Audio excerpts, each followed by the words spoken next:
Sir, you're charged with especially aggravated kidnapping. You're also charged with aggravated assault, and you're charged with theft of a firearm worth less than $2,500. You're talking about stuff that is not relevant.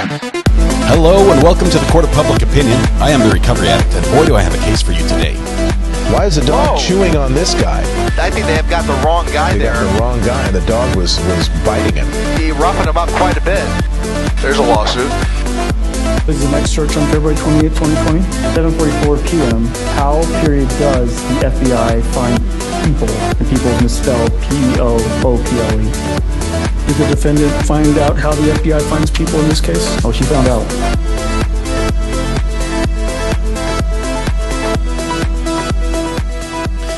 Welcome back.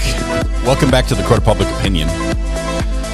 I am the Recovery Addict. Hope you had a great lunch. I'm trying to get situated in front of the camera, and I'm crooked. The camera needs to move a little. There we go. Now we're good. Welcome back. It looks like we've had an abdication. What is that called when the Queen gives up her seat? Kim R was first in chat, which I need to show right here. But she says, I will grant my internet ownership to Tisha S. She was blessing me with a gifting today. Whoa. So Tisha, let me scroll. Let's see where you are. Tisha. There you go. Boom. Mine, says Adam. Mine. It's mine. Tisha, congratulations. You were not necessarily first in chat, but you were generous enough that the first person in chat chose to bestow upon you the prize. Excuse me. Sorry about that if I misled you. Congratulations, being first in chat has its punishment, its prize, penalty, and for all intents and purposes, we're now going to consider you as first in chat. So, is there a trick? I never win. You just won, Tisha. You just won. I think you were second in chat, but Kim bestowed it upon you, which is great. We do allow one single regifting. That's in the standard policy, the manual. You cannot regift it again, unfortunately. So you are stuck with it.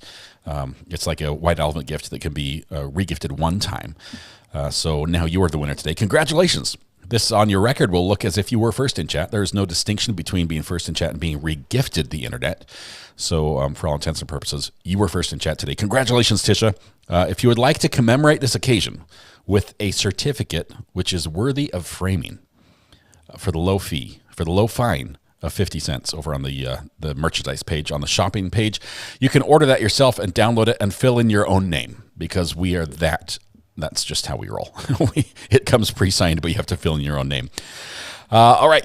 Wonderful. Thank you very much, Tisha. I'm sure you're going to do great, as Kim has bestowed it upon you. I'm sure she gave you the manual and told you everything. We don't have any doubts. You'll do great. All right, we are back in. Where are we? We're about to come back to court. Holy cow! We've only got like 6 minutes before they're going to be back here. We're waiting anxiously.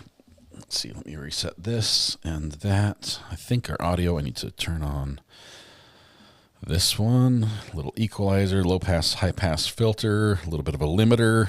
I like to shape the audio coming out of this courtroom because it's not good. It's not good audio. So we're trying to make it as good as we possibly can for you. And let's see, everyone's taking their seats. That is wonderful. How was your lunch? How was your lunch, everybody? I made myself a sandwich. I couldn't complain because Mrs. R.A. got me a whole bunch of, a whole lot, like a 12-pack, I think, of these little bottles. And they're chilling in the fridge. So I made my own lunch. I have to tell you that my wife let the cat in the house. This is a big day. I knew it would come. I thought I would be the one who let the cat in the house, and then we would have a discussion about it. But no, she.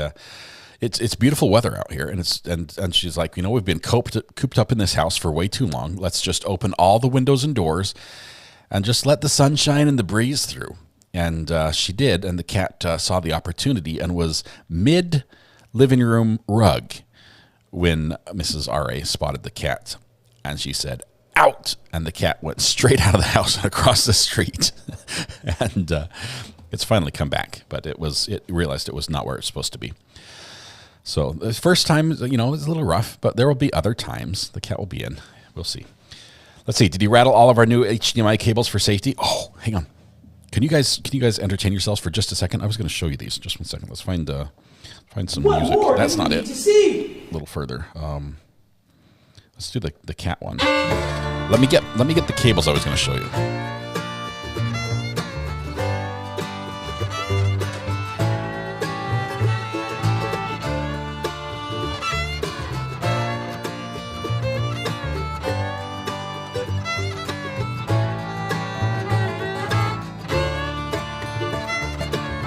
I'm not a cat.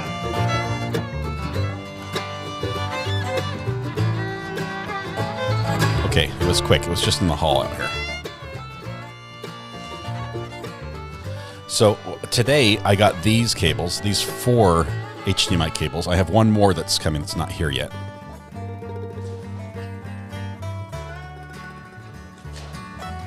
And I have one of these little bungees, which you wrap around it like this. Ow, that hurt. That'll need some ice. You put this on like that, and then it has a little bungee holder. Okay, so it holds it all together. And then you just clip it into the cable wrangler.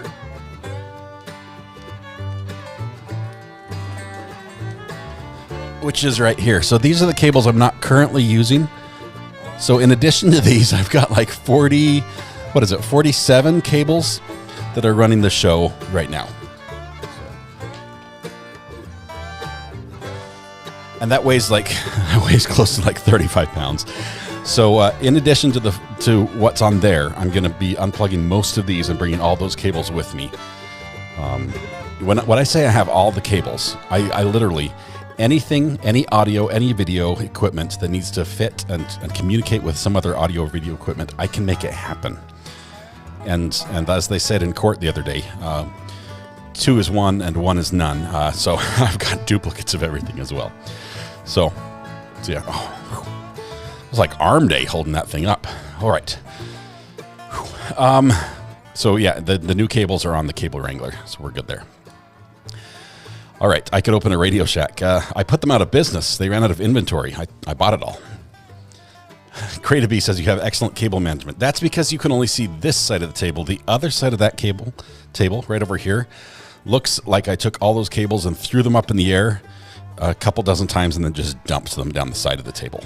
So, but they are all sorted by size and everything else. Are you addicted to cables? Very much so. I have terminal gear acquisition syndrome, or GAS is what well, there's got to be a better name for that. But I buy tech acquisition. Let's do tech acquisition syndrome, TAS. And I've got it bad. My worst fear in life is that when I die, my wife sells all my equipment for what I told her I bought it for. So let's go.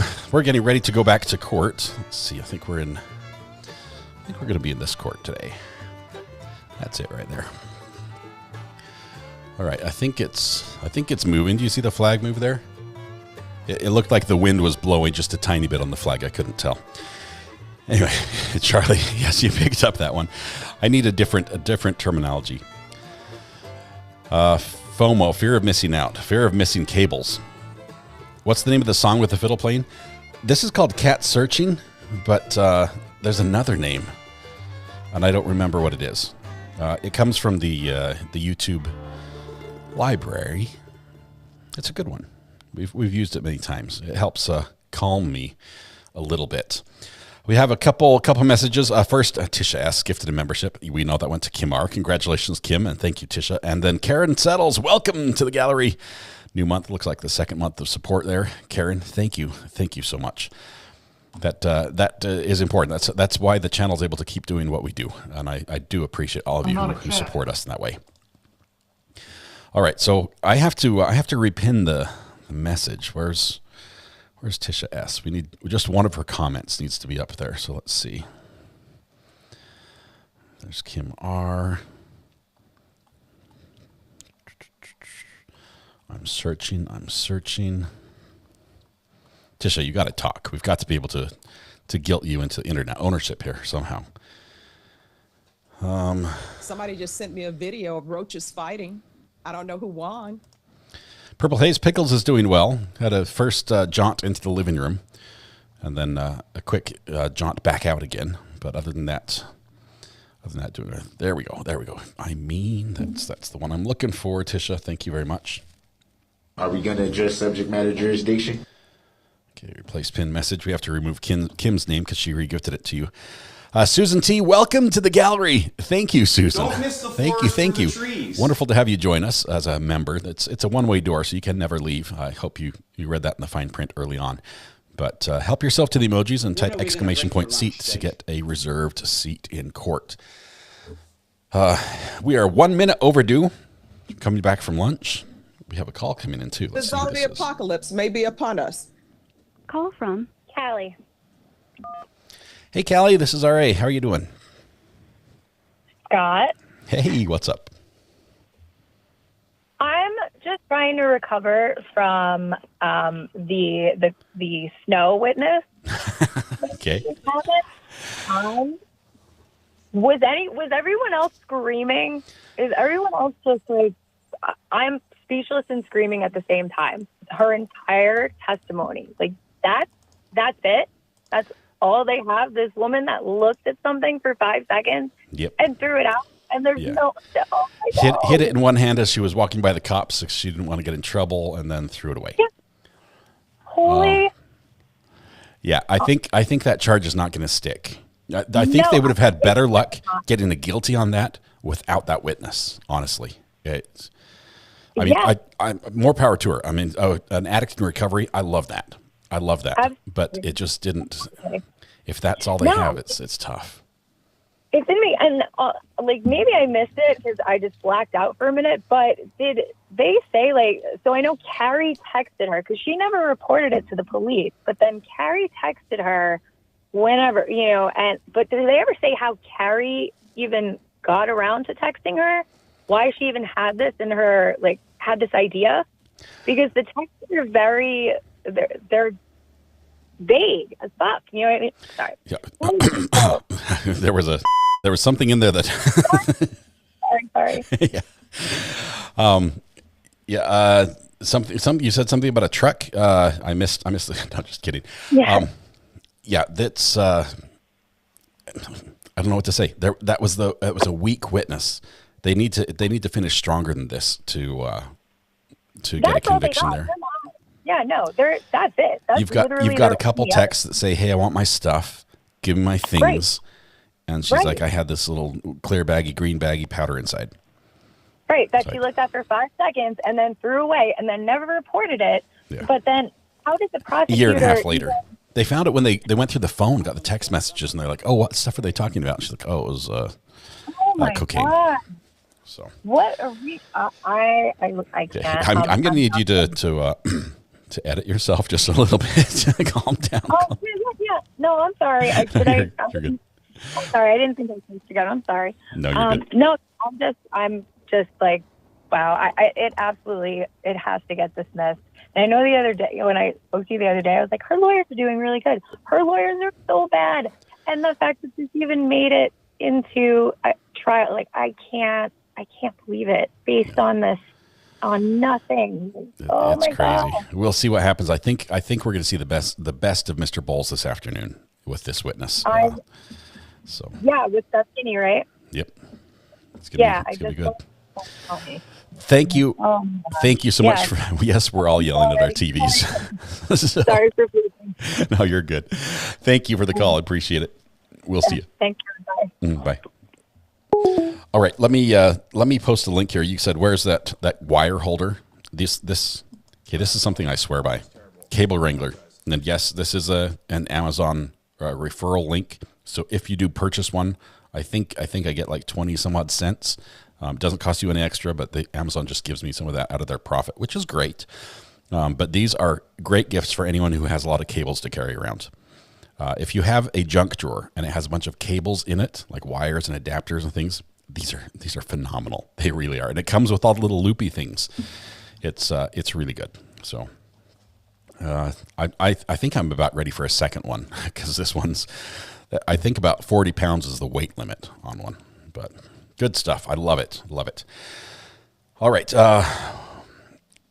Is that what Wyatt does? Yeah, he does the same thing with horses. Mine's with cables. He does it with horses. It wrangles cables, but not donkeys. Don't spend all 20 cents in one place, Elizabeth. I will try not to. Probably will, on the other hand. As far as I've kept you guys up to date quite a bit with where the channel's going and what we want to do. And as we're getting more and more access in courtrooms, I need some equipment that we can send out to certain people to gather video that's maybe not live, but is gathered from the source every day if they're going to be in court in the media room. So the next fun piece of tech we're getting is called a Blackmagic Hyperdeck. It's like the rewind machine, only it has a little screen on it, and it's not as much for replay and rewinding. It just records, and it records on SD media cards. So we're picking up one of those, and I think I'm going to be sending it to Megan Fox when she goes to court in June. So anyway, fun stuff. We're going places with that. So did you see the link I sent to the burner phone? I was looking at quite a few of them, and I'm sorry if I'm talking fast. I've had like 3 bottles of Mountain Dew, and it's starting to have an effect on me. Yes, I've seen quite a few of the links. I've got another 12 or so to look at. Let's see.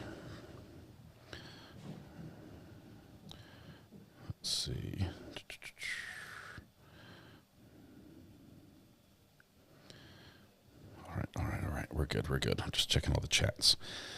I've got a few more links to look at, but I think court's about to start, so I don't want to. It should. I mean, she said come back at 1. It's now 7 minutes after locally. Sorry, not buying that Hannah was all innocence. Judy, I'm also not buying that. I believe that we have seen enough to know that she had a responsibility to maintain the safety on the set, and that was not done. So, not looking good for her, in my opinion. Let's see. We need the Alec Baldwin counter. We're up on part 2. I think we're good. Let's see. Noni Mac, welcome. Good to have you here. We still have Seth Kinney on the stand, and we're just getting the audio now. So good afternoon, sir. Here we go. Good afternoon. Mr. Kinney, before lunch we talked about that you had approximately 125 live rounds from the 1883 set that came back. Is that correct? That's correct. That's correct. And you also testified that the state took 10 live rounds total from your place, correct? I don't recall that. No, from the 45 Colt ammunition, they took all of them. And we've seen the pictures, there was 10 total on what was shown today. Do you recall that testimony? 10 live? Yes. Maybe we need to approach. Okay, so hold on. We've got it's hanging there. I got to switch. I think the defense is mistaken here. Mr. Bowles is mistaken about what they took and the counts here. So let's see what comes here. She's trying to explain what the actual numbers were. It's like no, that information is wrong. So see if that fixes it. Mr. Kinney, do you have reloading equipment? I don't. What? I don't. Do you recall on the interview on July 11th, 2023, I asked you if you had any reloading equipment, and you said, I do? Possibly in California. Possibly. So what part of any... Okay, does that mean you do have reloading equipment? Well, PDQ doesn't have reloading equipment, and we don't reload. Okay, sir, but do you recall when I asked you, now, do you have any reloading equipment? Your answer was, I do. Personally, in California, there may be. I haven't seen it in years. Okay, and you know how to convert a dummy round from into a live round, don't you? Hypothetically.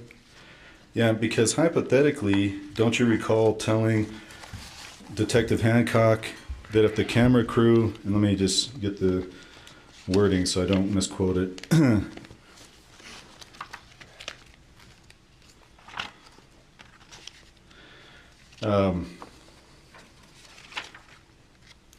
if the camera crew wanted to send a little going away present, and then you described the process. Do you recall that? No, I don't recall it.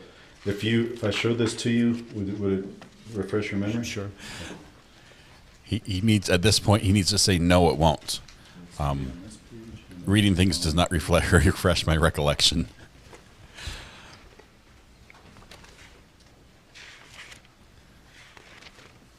Because he's not able to spin a story around these very effectively. How far do you want me to read down? Just through the part who says that I have reloading equipment, or the camera crew. Mr. Bowles, is that the July 11 transcript? That is the November with Detective Hancock. You hear that sigh from the witness? He's not happy.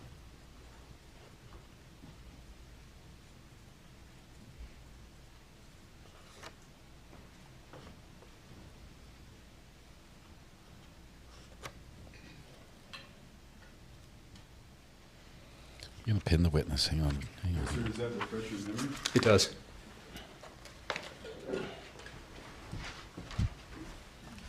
So now do you recall having a conversation with Detective Hancock about how one could turn a dummy into a live round?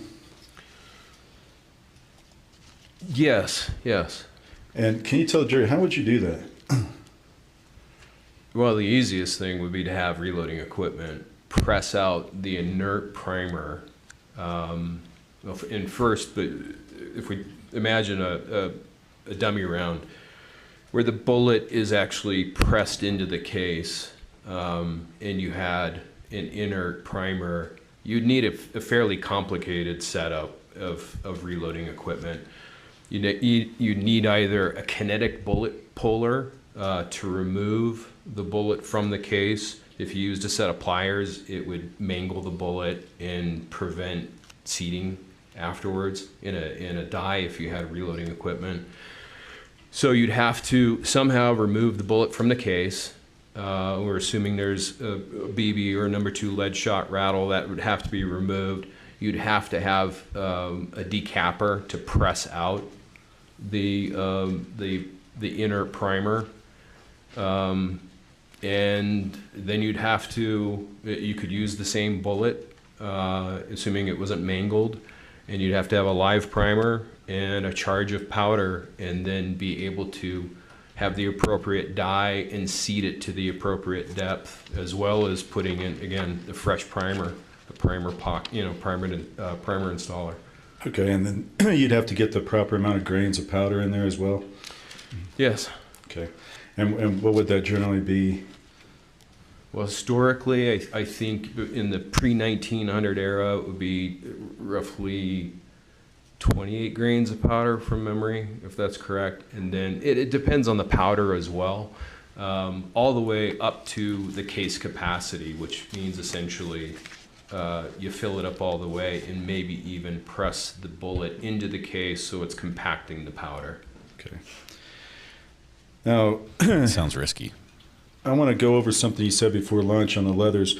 You said that these were mailed back from the Old Way movie by Hannah to yourself, and that you provided these to her, correct?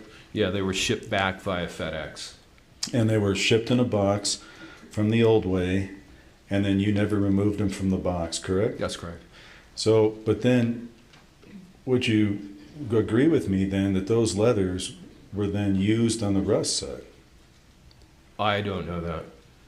All I know is that box, and I'm unaware of the quantity in there. I did take a photo at the time. I don't know how many were in there and whether or not they used them. Okay, so you opened it up and you looked in it. Yes, I opened it up. I took a picture. Okay. With regard to the prop truck search, we didn't talk about that yet. When you went to the set on October 27th, you already had the code to the safe, correct? Yes. And Sarah had given that to you? Yeah, she sent it to me by text. Sarah was 0000. technically your employee of PDQ Props, correct? Sure, she was the representative of PDQ for the Rust production. And she's the one that called you right after the shooting incident. You all talked for 30 seconds to a minute. Is that right? It was a very quick conversation, yes. And your testimony under oath is that you did not tell her to throw any of those rounds away. Oh, absolutely not. Okay. But then she did throw them away. I learned about that months later. Okay. And did you know that guns had been transported from the cart? Did you? No. Did you tell her to do that? No. Okay. Did you train Sarah before she worked on Rust? I did. And you trained her in what? In gun safety or what? Yeah, the basics of using blank adapted guns and blanks and dummy rounds on a set. And I take it you never trained her to throw away dummy rounds after a scene. Oh. Well, I don't recall that conversation or even indicating at what point you would want to throw away dummy rounds. Because they're rented, right? They are rented. Yeah. Yep. Okay. Now, you also gave Hannah shells on the Old Way movie, spent shells. Do you recall that? Spent shells? No. You didn't provide her 2 bags of spent shells? No.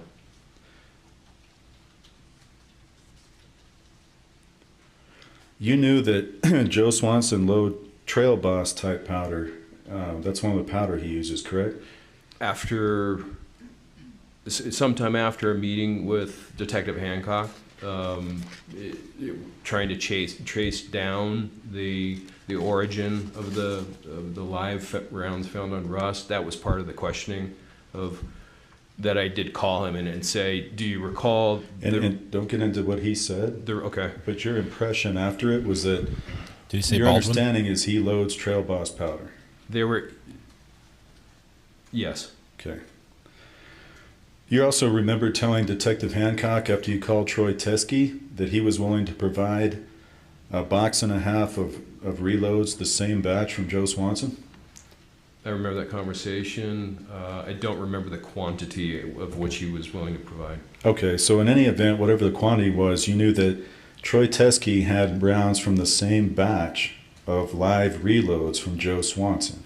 That's what I understood. And you understood that he was willing to provide those, correct? Yes. Okay.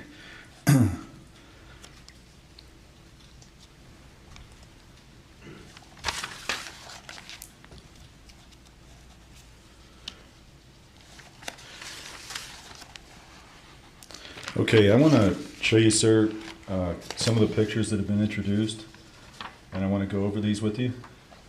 First one, Mr. Kinney, is defendant's L18, and I want to show you this photo. Can you tell the jury what this depicts?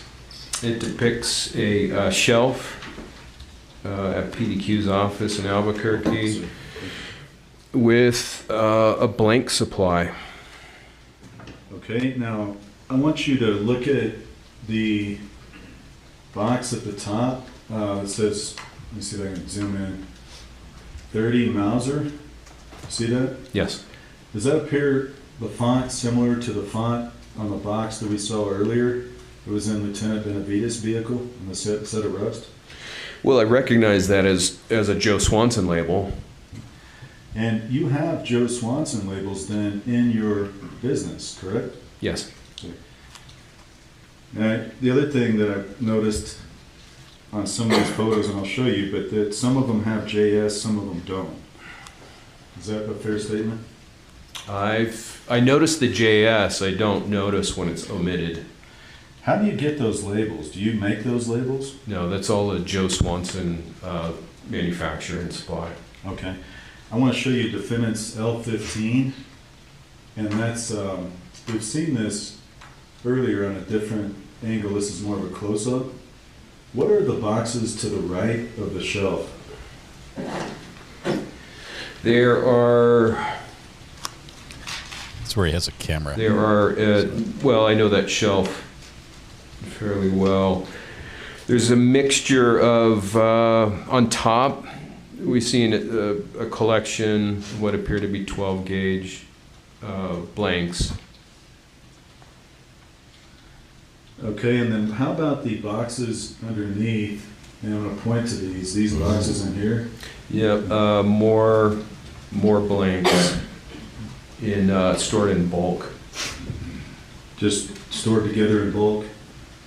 Yes. Okay, Mr. Kinney, how about these loose rounds in the bag up here by the firearms? Do you see those? Not loose, they're in a baggie, are they? Yeah, again, stored in bulk. Thank you, Kim. From memory, I think they're 500 per bag, approximately. What type of rounds are those? They look to be .223. Are you certain? No. Okay. How about defendant's L2? What is this scene? Oh, jeez, sorry. What is this scene here? Defendant's L2. That's in the backyard and what of PDQ's headquarters, or PDQ's space in Albuquerque. What are all the boxes there for? They're just waiting to be thrown out. Looks like they were thrown out. And you know how long they've been sitting there before they were thrown out? Well, in that pile is one of the boxes is from the shipment of the new guns from Pieta. So some of it very recent. From Pieta before the movie? From before the movie, correct. Okay, so that would have been in October, early October, when you got that Pieta. So this was late November. Yeah, so they've been there roughly a month. Month and a half. Okay. Guess garbage doesn't come around very often. How about defendant's L5? Can you tell the jury what this is? Is that? It's the same view, the same stack of boxes looking to the side gate exit entry. Okay. Sir, how about defendant's L6? Can you tell the jury what's in that picture? Yeah, there's a lot of empty gun cases. Some of them are populated with guns and other props. Underneath, some are populated. There's a bunch of locked cabinets with firearms and other various props inbound and outbound. Okay, so some of these are live or real weapons? Yeah, primarily these are going to be live. I'm going to say 90%. There's also the possibility that there are other things in there that are inert or replicas. Okay, let me show you defendant's L10 now. And can you describe, what room is this in PDQ? That would be the coffee room. Okay. And that's the coffee room. Now, is there any ammunition stored in the coffee room? No. Okay. I want to show you now L32, if you can tell the jury what this picture is. That is the bathroom with blanks, and appears to be at the very bottom is indicated live ammo of the gray bins. And so you've got live ammo, and then on top of that, do you have blanks or dummies? Those are all blanks. Okay. So you've got them, and they're not in the same container in this picture, but you've got them all stacked up on each other, correct? Yes. Okay. And is that something that you would commonly do, is store this live ammo in the bathroom? No, not commonly. It was just short on time and offloading the Sprinter, and got to put it somewhere quick and get back to Texas or California or whatever it might be. Okay. Okay, Mr. Kinney, then I want to show you if you recognize defendant's L35.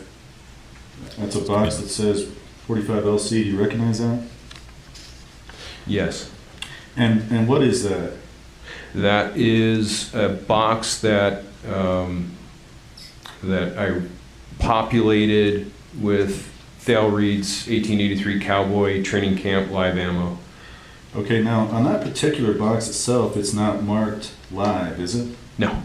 Okay. Oh. And so the rounds around it and in the box, do you know if these loose rounds are live? I would assume that they are live. Okay. Do you recall what defendant's L40 is? No, it's Thale Reed's green ammo box. Okay. And that was found in PDQ props? Correct. Yes, sir. Then I want to show you earlier, this is defendant's L43. Earlier you talked about this photo. You remember that? Yes, I do. Okay, and I think you said that this was the dummies you had provided, correct? Yeah, before polishing and populating in the white box provided to Sarah Zachary, yes. Okay.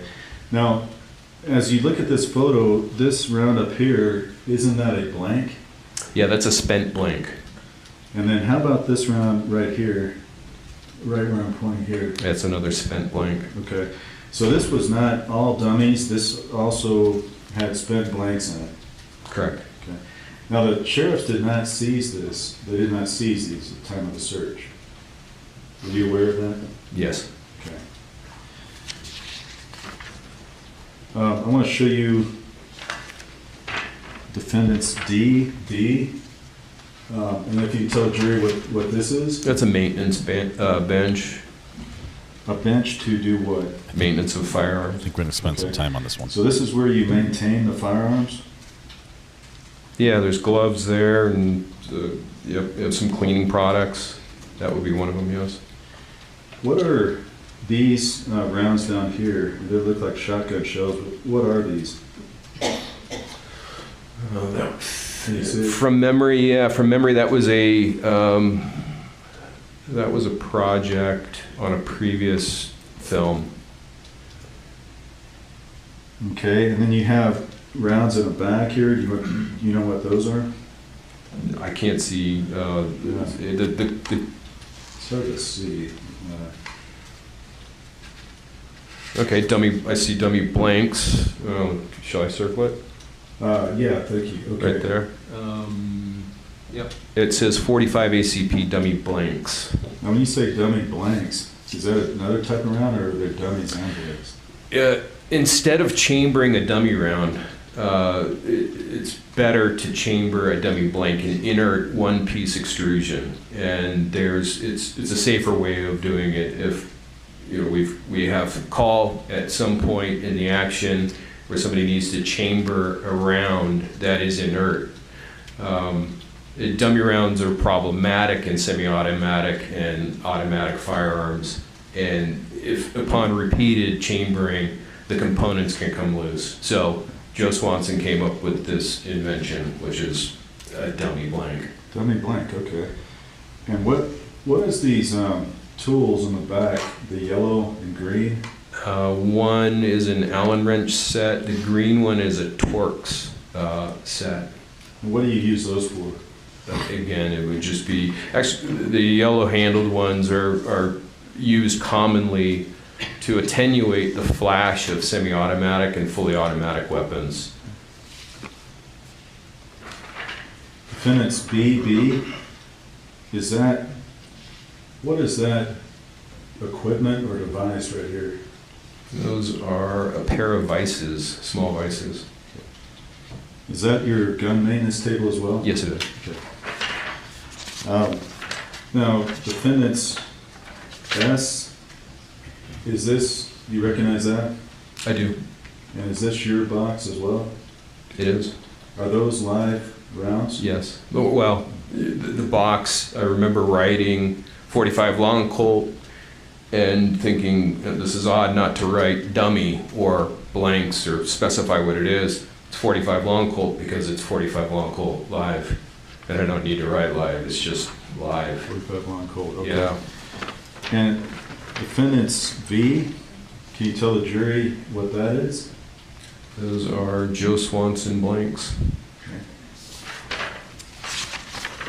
Defendants AA,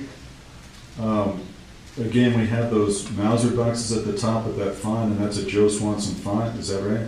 Those are definitely Joe Swanson boxes and fonts. Okay. That I commonly see from him. Okay. This is defendants Y, and again, let me show you the overall picture, but you see that? Yes, I do. Can you tell the jury what that is? That's that same wooden shelf holding blank rounds. Okay, and again, we have at the top these 300 blackout. Is that the Joe Swanson font? It is. Okay. And you see some of these boxes, they got the JS, like on the 9mm. I see that, yes. Okay. And that's what noticing before, but you said there on some of them and some of them. I commonly, I notice, bless you, I see the JS, but if it's omitted, it's not, it's just not something I notice. Okay, and I want to show you defendant's X now. What is this picture? That's that same wooden shelf. Okay. And defendant's W. Can you tell us what that is? Yeah, that's the top of the black bookshelf that's adjacent to the wooden cabinet. What are those spray cans? Okay, defendant's Z. Can you tell us what that is? Same wooden shelf. Okay. What are the rounds on the right in this bin here? Those are small bags of 25, more than likely it's 25 ACP and 32 ACP bags of blanks. Okay.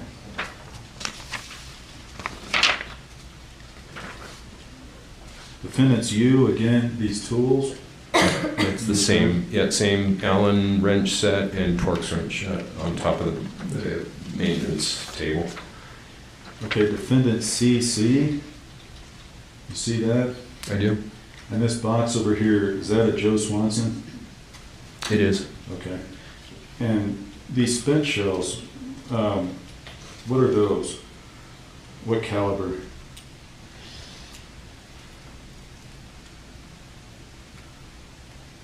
I can't tell from this photo. Okay. Can you tell from you know your what these spent shells memory? We're doing here?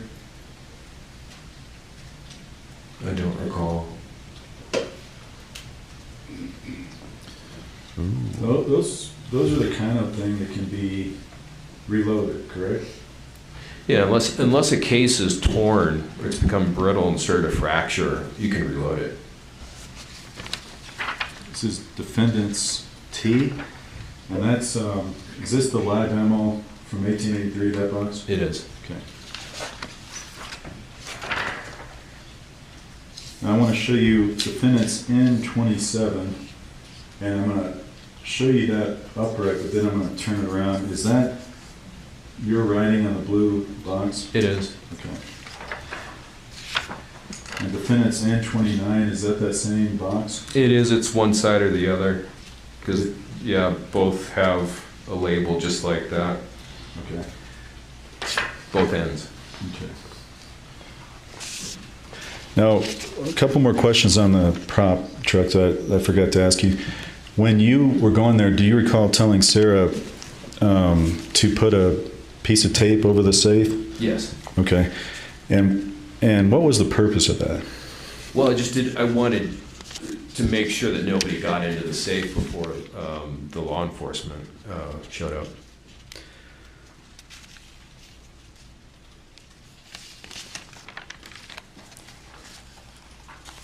One last series of questions on the disagreement that Hannah and Sarah had, you were talking about earlier, and that was over the negligent discharge, or accidental discharge you called it? Accidental discharge, yes. Okay, sir, do you recall telling Hannah that Sarah was her boss and not to push it? Yes. And you were basically telling her to back off, reporting anything? Shoot, I'm sorry, jeez. Sorry, Judge. Siri picked up this thing. Do you recall telling Hannah something like to back off because she wanted to report to production? It wasn't that she wanted to report it to production because Sarah had already reported it herself. That was the issue. Okay. But in any event, you told her that she should just move on. Yeah. Okay. Okay, Your Honor, may I have just one moment? Okay.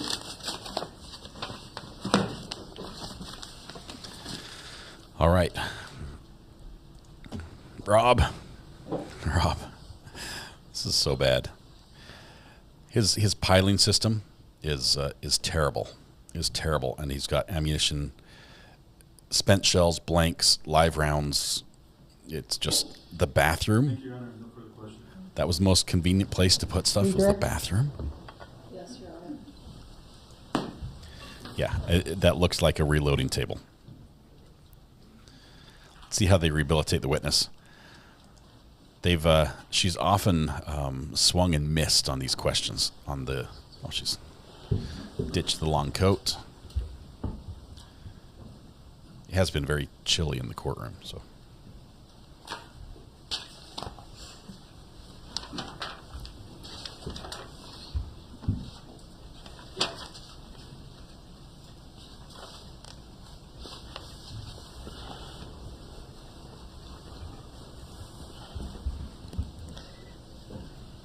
Mr. Kenny, is it your testimony that the .45 caliber live rounds at PDQ were reloads? To my knowledge, yes. And did any of those live rounds that were taken from PDQ have the same projectile shape as the projectile on the live rounds from the set of Rust? No. You spoke to Mr. Bowles. You indicated that you had, of the live rounds that you took to the set of 1883, there were three projectile types. Is that correct? It is. Did all three of those types come back to PDQ? Once we were, no, well, I'm unaware, because once we were done with the cowboy training camp, I never went into that box again, or even the smaller white boxes, into the gray bin or the smaller white boxes. So I didn't take an inventory after we were done. And the gray bin that you had marked live ammo, was all of the live ammo that you had at PDQ inside that bin? Yes. Excuse me, all the live ammo from 1883 was in that gray bin. There was self-defense rounds elsewhere within PDQ that were live. Not 45 long Colt, though. That's what I was going to ask. What caliber was your self-defense rounds? 357, 38 special, and 300 blackout. Okay. 300 blackout self-defense. That's a sporting rifle round. We've heard about that gun from the Alex Murdaugh trial. Approximately how many firearms does PDQ own? Hundreds. Do you keep all of them at the Albuquerque location? No. Do you have another location? I do. Where's that? It's in Lake Havasu City, Arizona.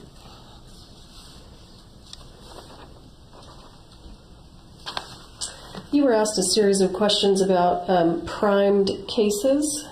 Do you recall those questions? Yes. What is exactly a primed case? The primed case is a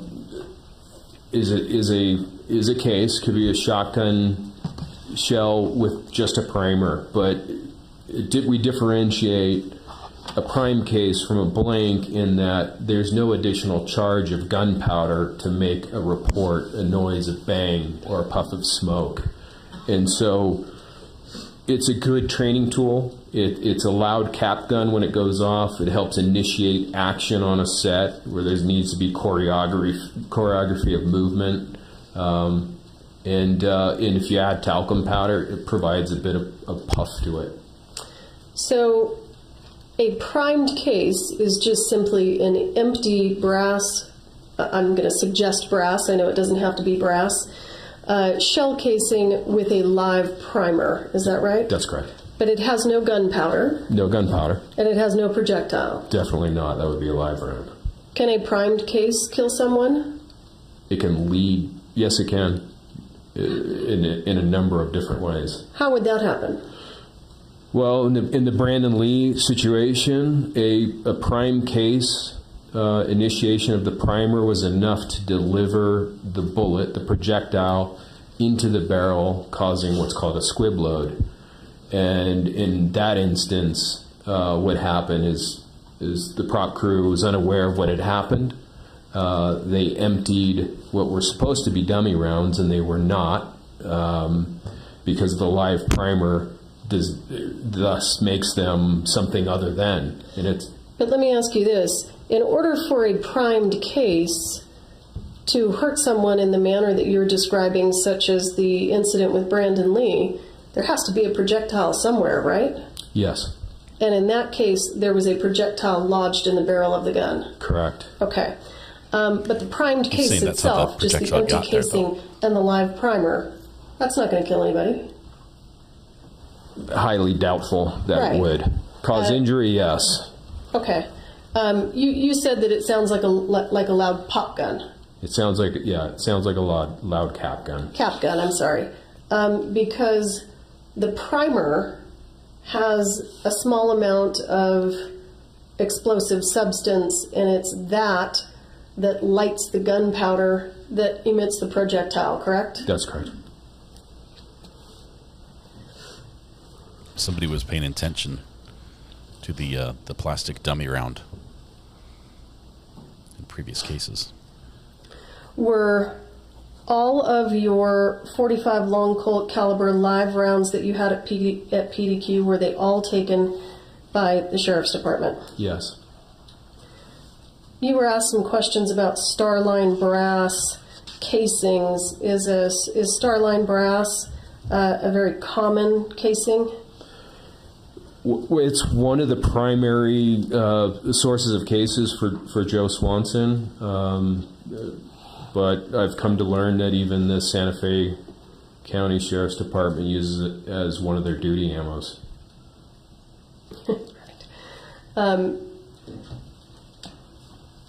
I want to talk to you a little bit about the package that you received from Ms. Gutierrez after she finished her work on the old way. You indicated that there were some leather belts, but you didn't inventory those. That's correct. Did you notice, were there appearing to be dummy rounds in those leather belts? Yes. Did you inventory those? I did not. Were those your property? No. So why didn't Hannah send them back? When you received the package from Ms. Gutierrez, did it also include firearms? Not in the box with the gun leather. There was at least one replica firearm within that box. In separate cases, I believe there are probably 2 Pelican-type hardened cases that contain firearms as well as other replicas, and the box just containing the leather did not have firearms in it. But you did receive a box from Ms. Gutierrez that she shipped to you from Montana that contained firearms, is that right? Correct, yes. And those were shipped to you because they were your firearms, right? Some of them were, yes. Some of them were also Thales. Okay. When you received the box that contained the firearms, was there anything concerning about the state they were in? Yes. The primary concern is that some of them were loaded.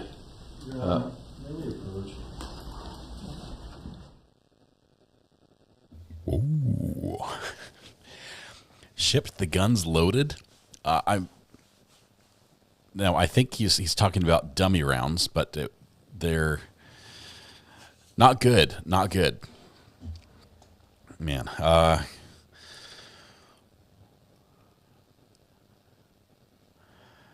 The state is on this redirect, or they're really going far afield from where they were on the direct. And it's not really covered in cross. I wonder if that's what the objection is here. Could this man face future prosecution? I have not heard. If he had immunity, I think we would have heard that from the defense already. I don't think he has immunity, or else they would have brought it up on cross. But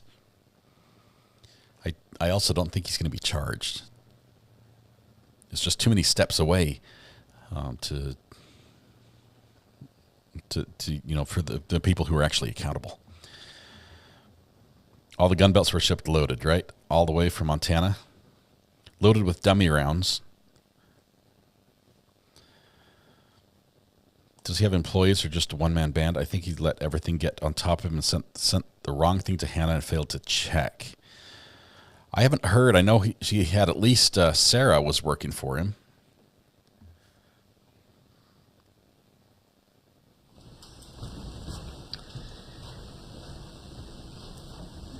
Mr. Kinney, you said that some of the guns were loaded? Yes. What were they loaded with? Objection overruled. What I found out that they were loaded with dummy rounds in the end.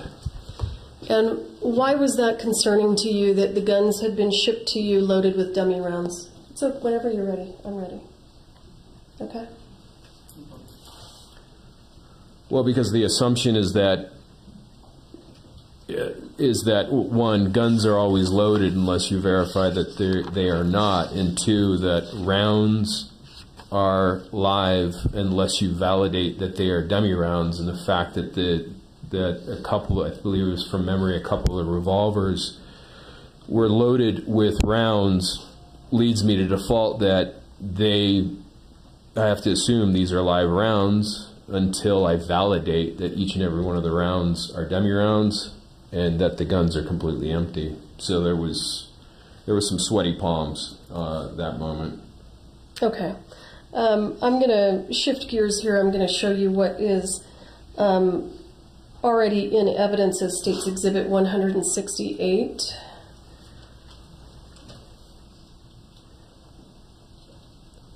I want you to have a look at this photo and tell me if the projectile shapes that you described to Mr. Bowles are present in this photo.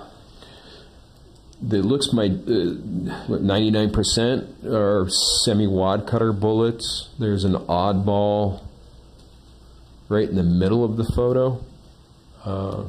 Where can you use your screen? Oh, that's the oddball. Okay, sure. Yeah, that has a projectile that I don't remember seeing. It's neither a semi-wad. They probably would consider that some variation of a wad cutter, but it almost looks like a truncated cone type projectile. Okay, and you had truncated cones were one of the projectiles that you recall from 1883, correct? Yeah, the cowboy training camp. All yes. right. I'm going to show you what's already in evidence as State's Exhibit 171. How would you describe those? That's another variation of a semi-wad cutter. Okay. Would you Because that's consider a that a step on the truncated side. cone? No. All right.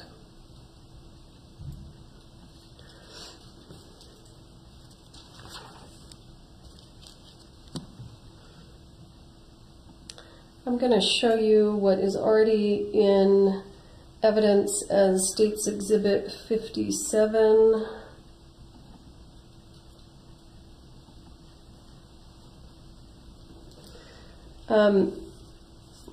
Would these be a primed case?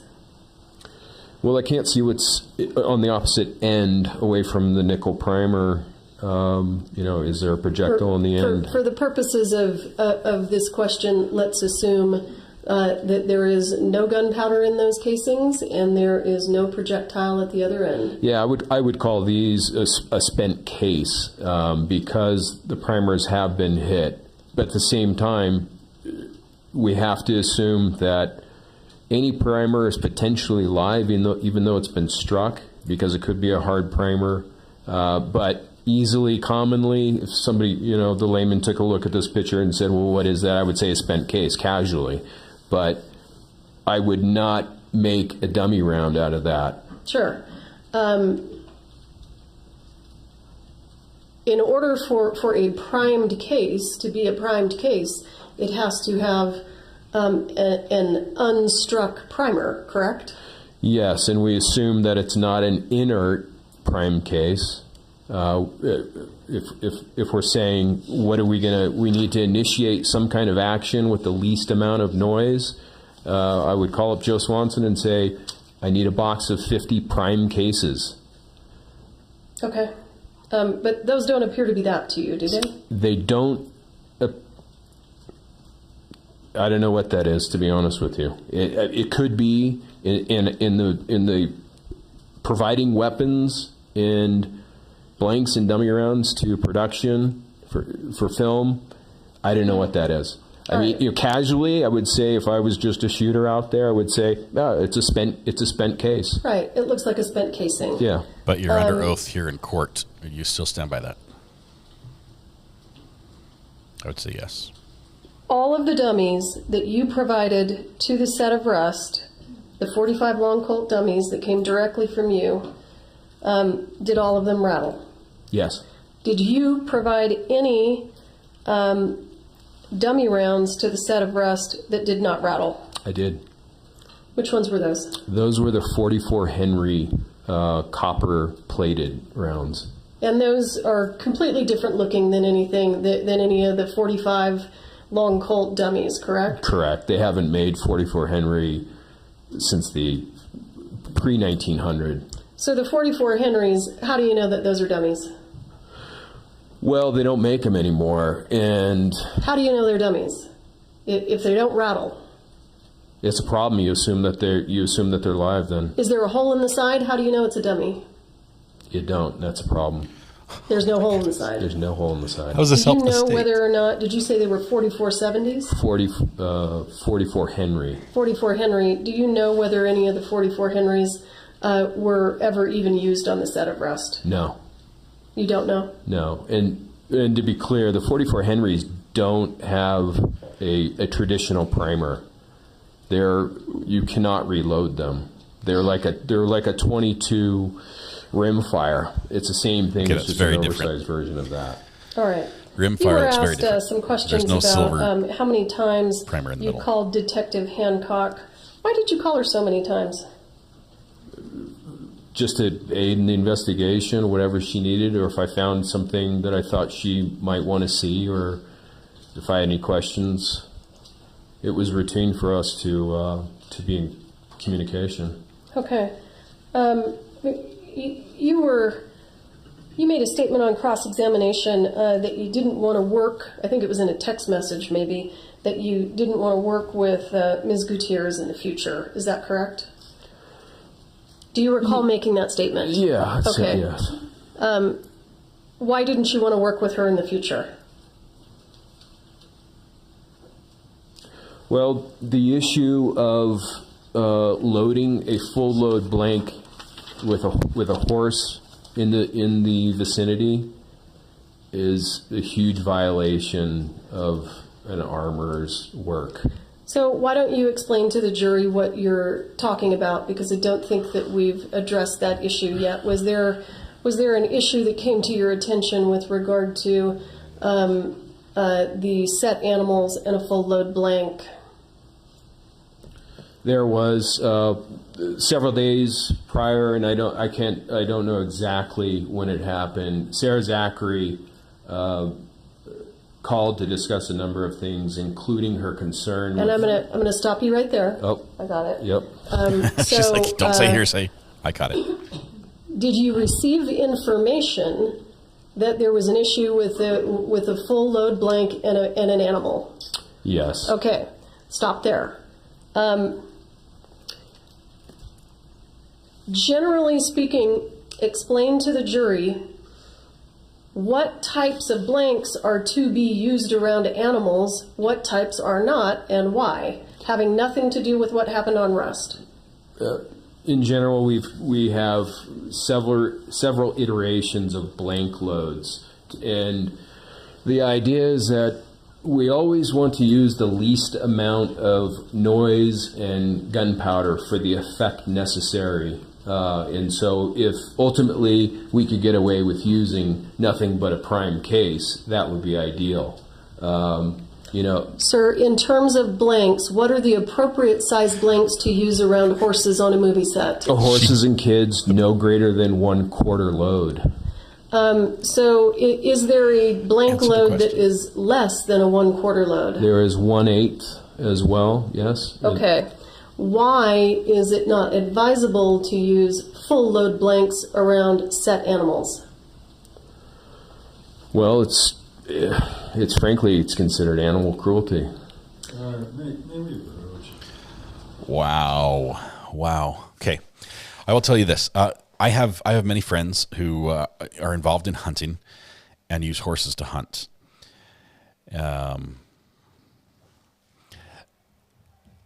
It's not uncommon to fire a firearm in the range of horses, and oftentimes horses are trained to be okay with this.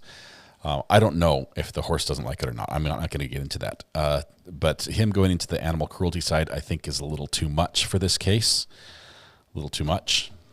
New charge, animal cruelty, beyond the scope.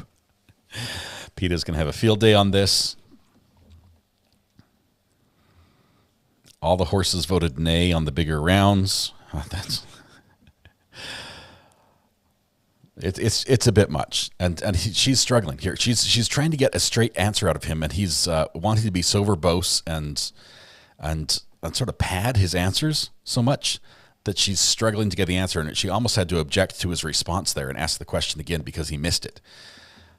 She just wants a straight answer, and just as short and sweet as possible would be the best here, and she's not getting it. So we'll see how much further this goes on. I do think the defense is going to get a chance to recross, because so much has come up here that was not covered initially. Okay, Mr. Kinney, we're going to move on. You were asked some questions about making dummy rounds into live rounds. Do you recall those questions from Mr. Bowles? I do. So it sounds like that would be a bit of a complicated process. Do you agree with that? Absolutely. Let's talk about the opposite. Would it be considerably easier to turn a live round into a dummy? It would be not. It would be. It's not the ideal situation, again, especially if we're talking about. I'm not asking what's ideal. I'm asking, would it be easier? She hates her own witness, I think, at this point. There's one less step. Well, no. Actually, we're excluding. You'd have to press out the primer. It's less complicated. So, if one were to try to turn live rounds into dummy rounds, would they need any special equipment? They would need full reloading. I'm just asking you if they would need special equipment. Yes. Is one of the pieces of equipment that they might need an inertia puller? The bullet puller, yes. A kinetic puller would be one of them, yes. All right, thank you.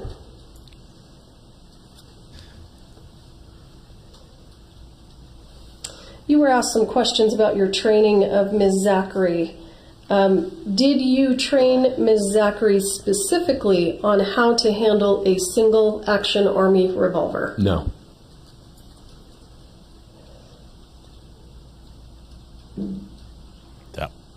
That was a quick answer. You were shown a series of photos and asked about Joe Swanson labels. Do you remember that? Yes. Mr. Bowles, you want to come up here real quick? Mr. Bowles, we're going to be looking at some pictures. You okay with these?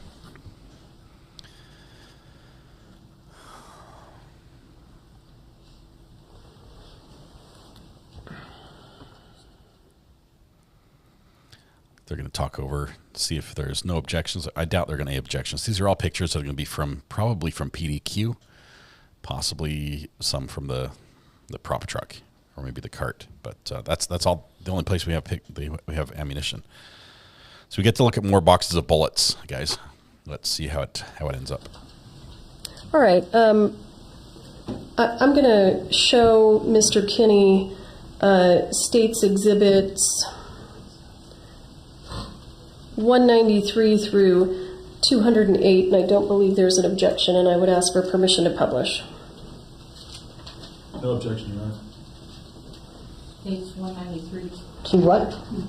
208? 208.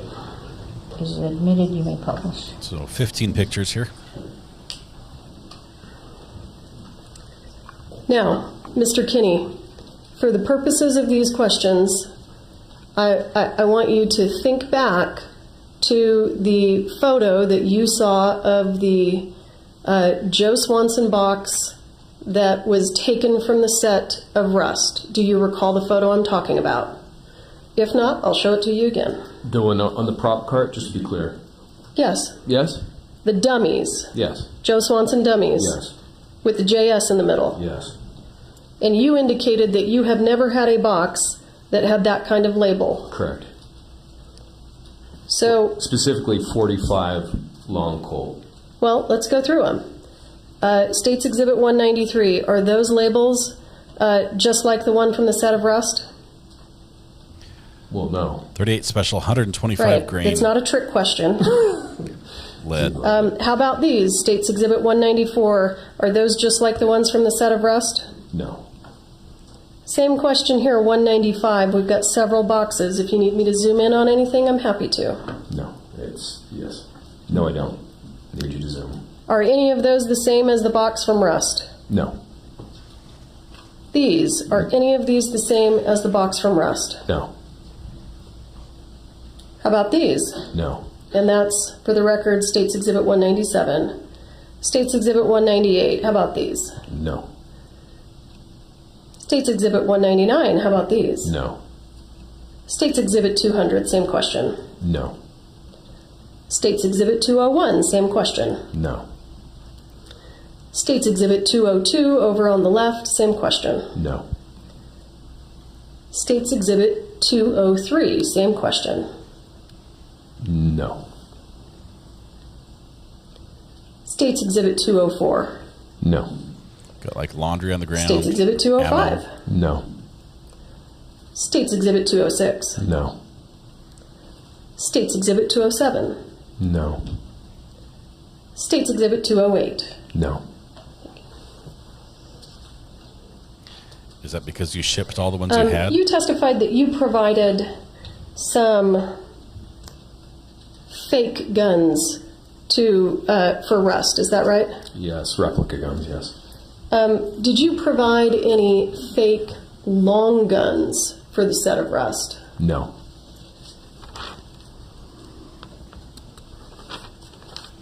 So all the long guns were functional. I don't have anything else, thank you. He does. Can I have 2 follow-up? All right.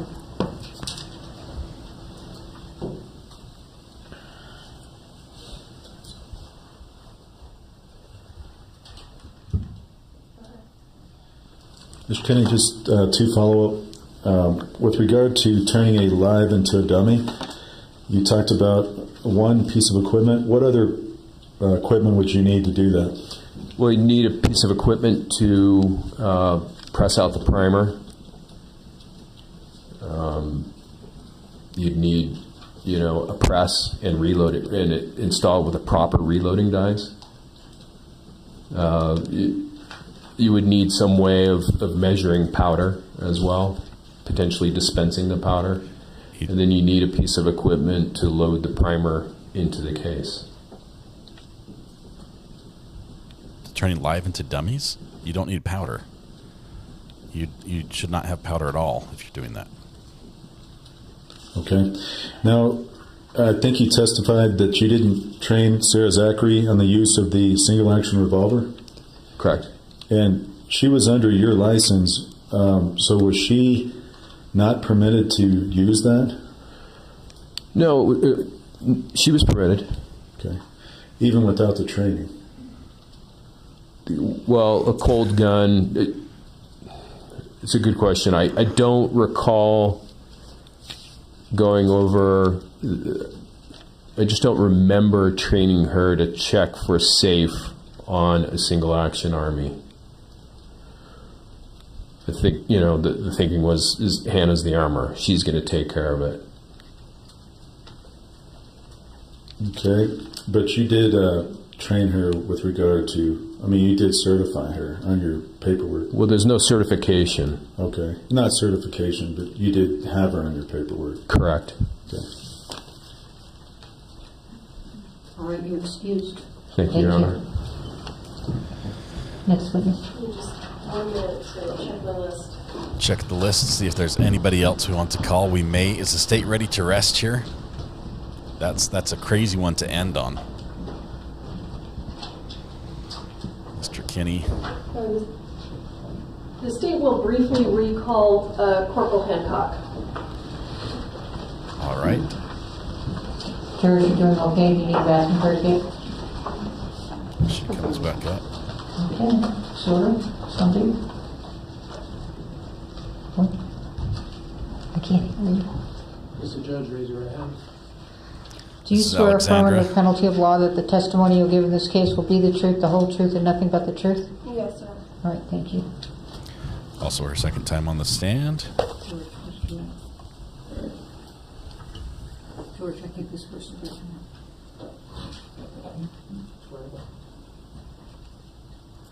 Are you writing enough? Oh, okay. Go ahead.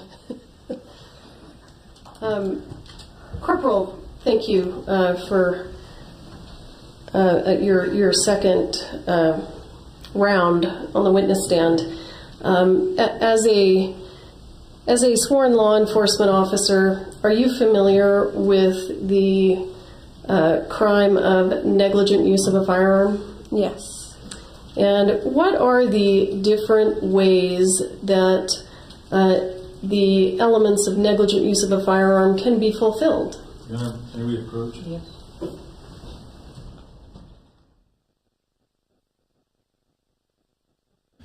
All right, sorry, I just got the pin up. Corporal Alexandra Hancock. She was detective at the time, but now she's corporal. Lead investigator. She's spent a lot of time on the stand. We got all the video evidence of Hannah on through her. Let's see. Why is she talking about negligent use of a firearm if that is not one of the charged offenses? Negligent manslaughter. It's an element. It doesn't have to be firearm. Negligent manslaughter can be another form of death, so it can't be an element for negligent manslaughter. Not sure. Are we going to have a hair fort on a cross-examination? That's the question. Pross seems desperate and flailing. They're right at the end. They're right at the end. And I think it was a mistake to call Seth Kinney. I don't think he clarified much at all, and his backpedaling on a cross-examination and even stumbling around on redirect, I don't think was the win they wanted. Let's see, are they testing stuff for the Alec trial? Alec's also charged with the same crime, I believe, negligent manslaughter. So I'm sure they are testing stuff for the Alec trial. We basically heard almost all the evidence they're going to hear in that trial. She's a good witness. Glad they call her back. She was strong. She was great. I think she did a great job. I vote no hair for it. I'm seeing a curl. We had a curl the first day, straight the second, and then curl the curl this time. So she's alternating, right? What does the tattoo on her arm say? I don't know. I don't think she's shown the entire thing. If it was Judge Boyd, she would ask, and we would know for sure. If they didn't call him, the defense probably would have. They should have called him more in the middle of the witnesses. Who would be their big finish then? Are you going to go with the Wrangler? Probably the gun expert, Mr. Haig. Was that his name? I think he would be the big finish that the state should have ended on. He was great. All rise. Do we get a proffer? Or do we get a break? It's 4 o'clock. Might just be break time. Why is the day's just flown by? Apparently you're supposed to rise and fold your arms.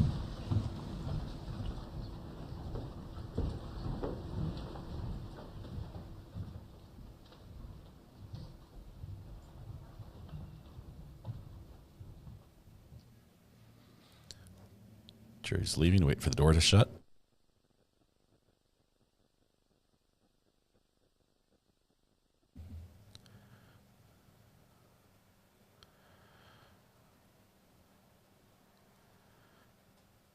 And we're in break. So, if the attorneys walked out of the room and went and visited with the judge in chambers, maybe we've got a discussion about a mistrial. I don't know. Might happen. Stranger things have happened. We haven't had the mistrial word thrown around in this court before, but what is the hair fort? Hair fort was where the witness who had happened to have long hair under cross-examination that was particularly pressing inclines the head forward, and the hair covers the face and blocks the eyes. So you're hiding in a hair fort. Daryl Brooks had a box fort. He did not have hair long enough to do that too. So he built boxes with his evidence on his table and hid behind his box fort. It just happens sometimes. Michelle's Mixed Media Madness. I don't know. They brought up an extra charge. They're asking for an elements of a charge that's not charged in this one. And possibly insinuating guilt of another crime. That I don't know the ramifications of that. They didn't get far into it. The objection was caught pretty quick. I don't think anything's going to be a mistrial at this point. But not enough here for mistrial, says Lily Wayne. I agree. Letitia, Exhibit A. Letitia Stout did have a hair fort, like the ring or something, right? Hers was pretty bad. I think the defense attempted a mistrial sheet. The EMT went off script. Can they add charges? I don't think they can at this point. It would be a little late. Usually about the time that the case begins is about the last time you can change it. It's more common to have charges dropped during a trial than added.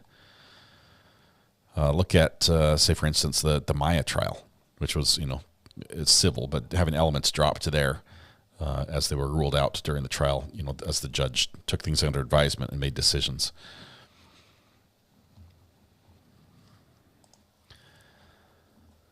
All right, I assume we have a little bit of a break here. Still at 391, had no mentions of Baldwin this afternoon yet. Liz, thank you very much. Thanks for being here. If you have any questions or input, now's the time. If you want to, you can even call the burner phone. That is also an option during a little break, so we could talk this over. Love to talk to some new people if you haven't called as well.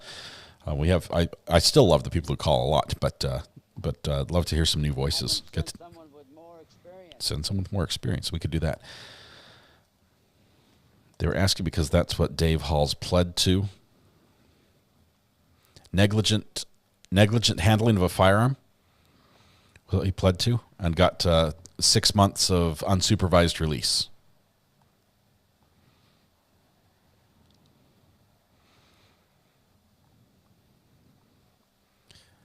Can't imagine. I think we're just on the schedule wise. I think we're just to the break. The day's been going really fast. The zombie apocalypse may be upon us.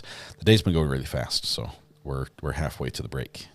Let's see who's on the phone. Call from AKA the Cat Lady. To accept, press 1. To send a voicemail, press 2. I'm trying really hard to pick up the phone here. There we go. Hello, Cat Lady, are you there? The voicemail. Hello. Hi. Hello. This is RA. How are you doing?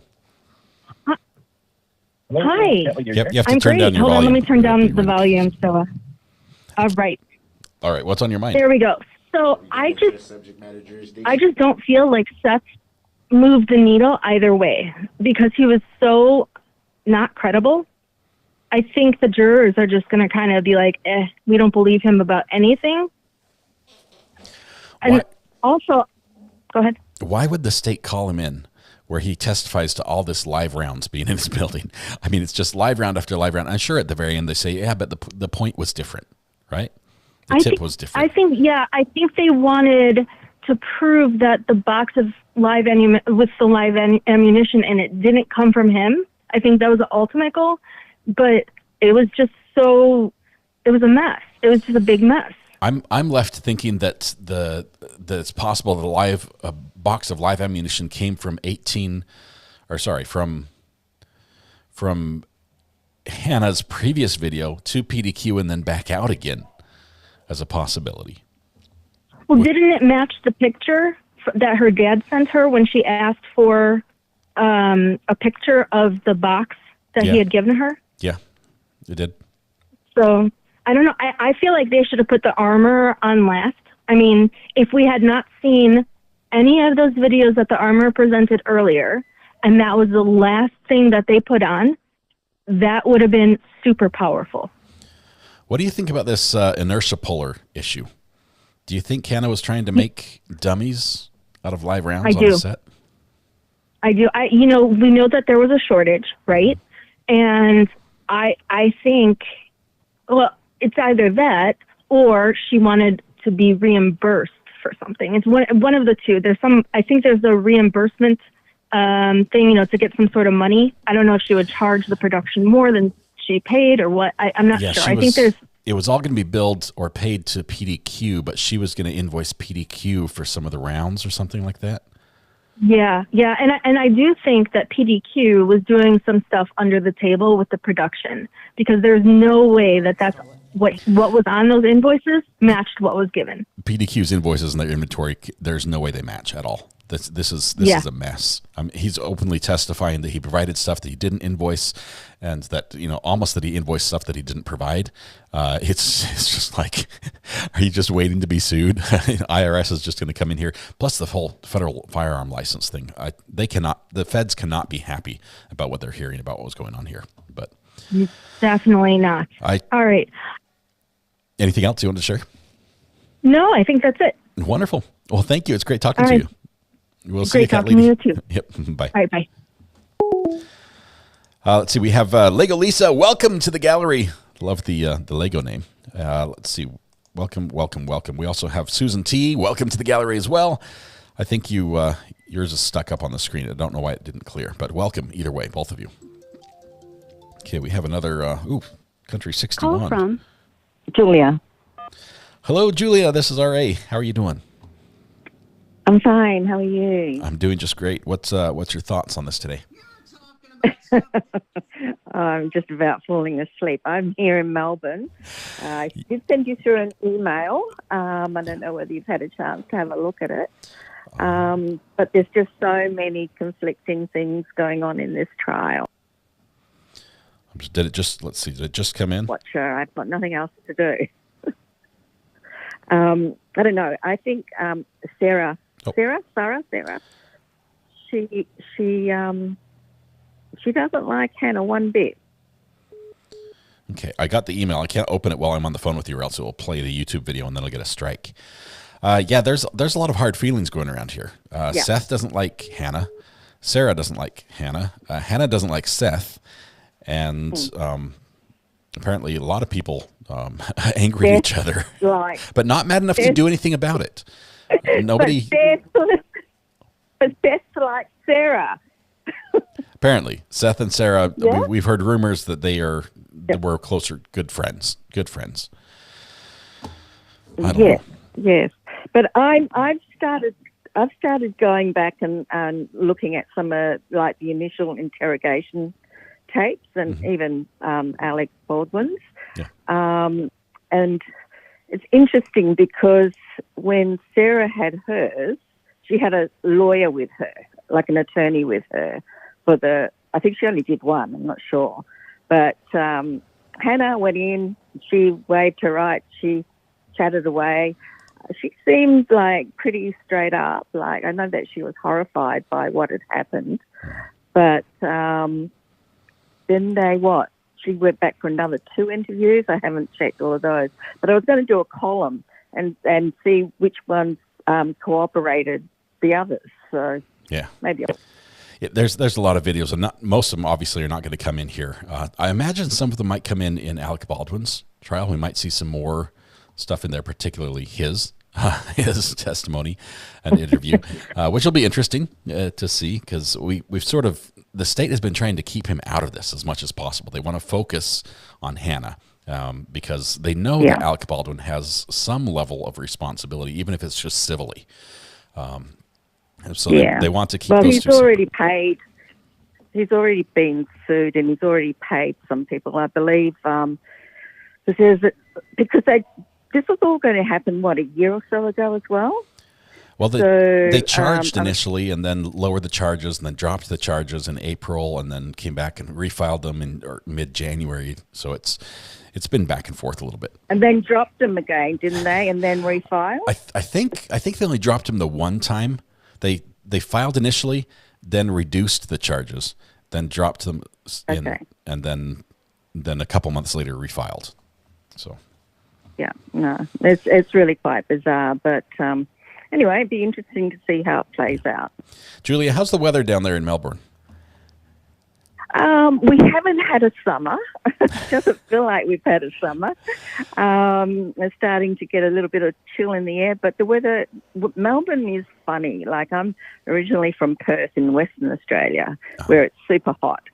But I kind of like it here. Like, you can have a couple of hot days and then it's really cool. Mm-hmm.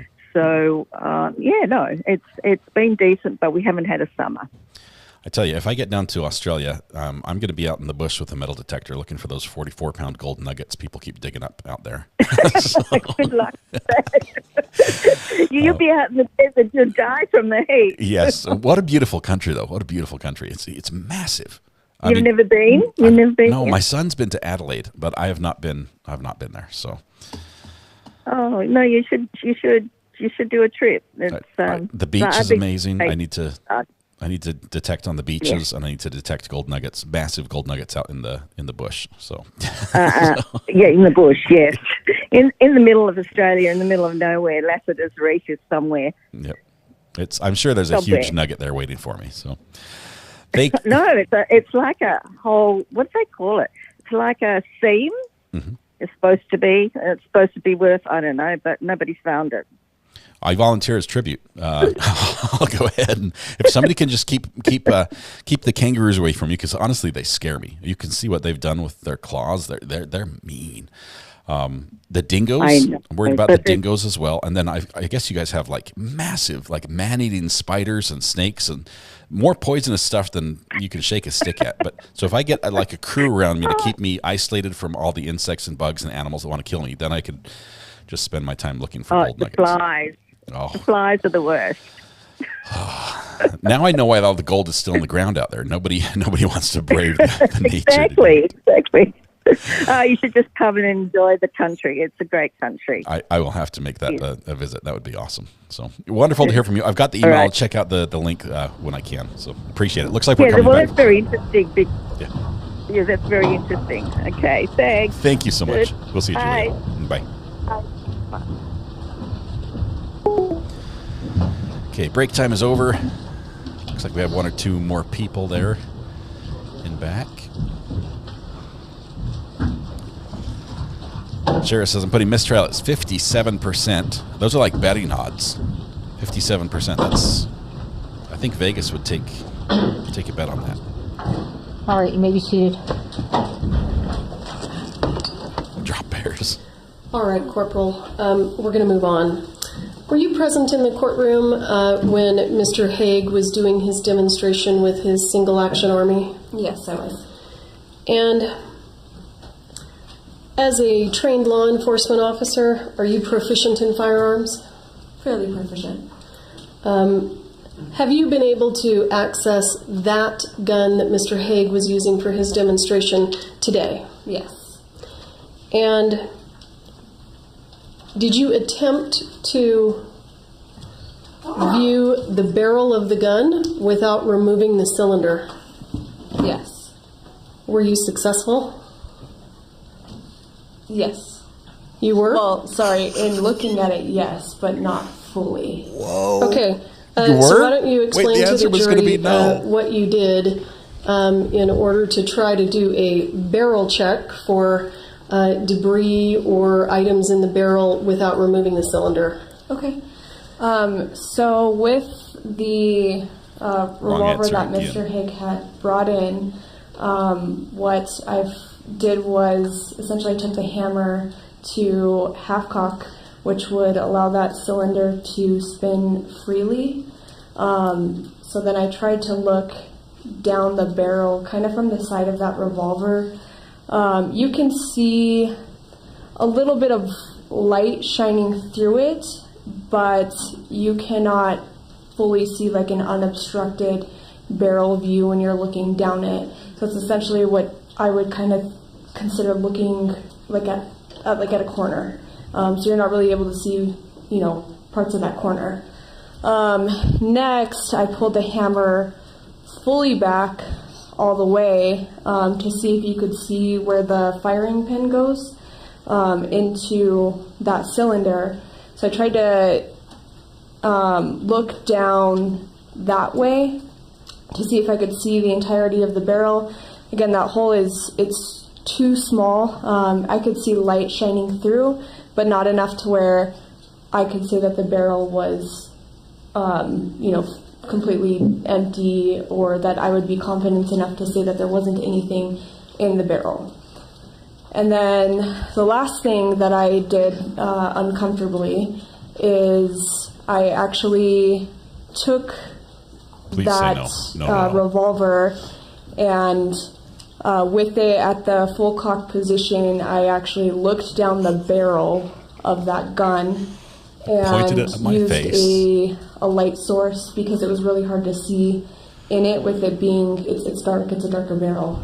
So I looked, actually had that barrel pointing at my face, and to try to look down it, too dark to see it just normally. So I used a light source to try to look down, but again, when you're shining that light source down the barrel, you're having to move in different directions. So personally, I wouldn't comfortably say that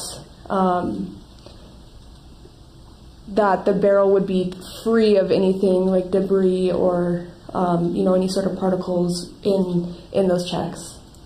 All right, thank you. Shifting gears, are you familiar with the name Brian Norvell? Yes. And do you know whether or not he was interviewed in this case? Yes. You know, or he was? He was. Okay. And were the defense attorneys present for that interview? Yes, they were.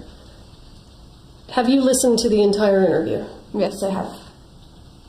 Did the defense, and let me ask you, in terms of the, let's go back to State's Exhibit 2, in terms of Mr. Benavidez's video, who is Brian Norvell on that video? So in that lapel video, Brian Norvell is the individual that brings that prop cart over in front of the patrol unit to Lieutenant Benavidez, and he's the same individual that reaches his hand over the crime scene tape to pick something up off the cart. Approximately how long was the interview that you listened to? It was about an hour and 45 minutes, give or take. Did anyone from the defense ask Mr. Norvell any questions? No.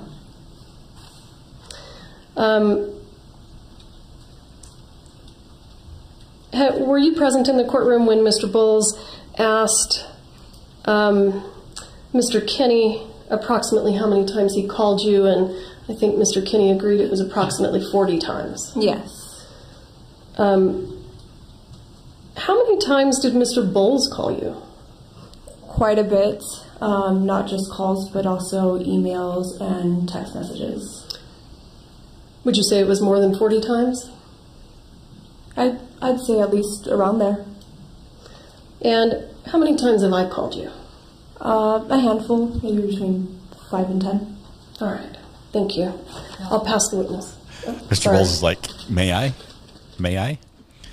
Let's see how this goes.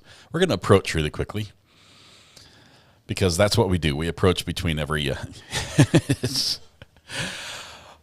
Oh, my goodness. Okay, correct me if I'm wrong. Didn't we hear from Mr. Haig, the armor, that he could look down and make sure that the barrel was cleared, doing that exact thing? And now, he being the gun expert, and now we have the lead investigator trying to replicate that, saying it's either not working for him, or I don't know how to do it. And then she turned the gun. She cocked the gun into full cock position, and then turned the gun at herself, and didn't. She's like, I'm not. It's not working for me. I don't know what I'm doing here. Oh. Thank you, Your Honor. Now, Corporal Hancock, isn't it true that I'm representing Ms. Gutierrez Reed in this case, and I called you and emailed you in that capacity? Yes. And Seth Kinney, on the other hand, is a potential suspect in the case, right? According to who? Well, you're the investigator. Did you ever look at him as a potential suspect? Yeah, he was investigated. There you go. Okay, so that's what I'm asking you. Do you normally talk to potential suspects that many times in a case? I don't think there's a limit to how much we talk to them. With regard to the barrel obstruction you looked at, you did that. You're not an expert in inspecting firearms. No. And you said you're fairly proficient, but you don't know, for example, the tools that are used. You didn't have a tool with you? No, that was just by eye. Okay. So you just did kind of a casual attempt, but you're not an expert at doing that, are you? I tried to replicate the way that was said that the barrel checks were done. Well, you didn't have the tool. You just said that. Correct. And did you do this outside? It was done inside. Yeah, and are you aware the light is quite a bit different when you do it outside? Correct. So you said even doing it inside, under less favorable lighting conditions, you were still able to see some light coming through it, correct? Yes. And you didn't replicate it outside, did you?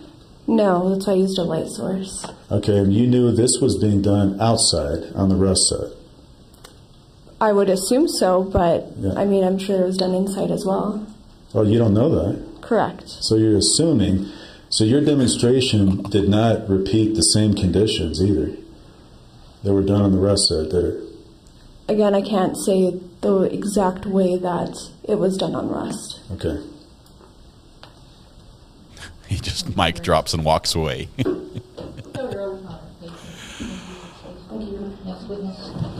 State calls Mike Primo. Mike Primo? Man, I don't know what the state's trying to do here. Now, I realize she's a one-man band as far as this goes. And more power to her. She is kicking butt and taking names as far as putting on this whole case herself. Oh, wow. Look at this. Mike, looking sharp.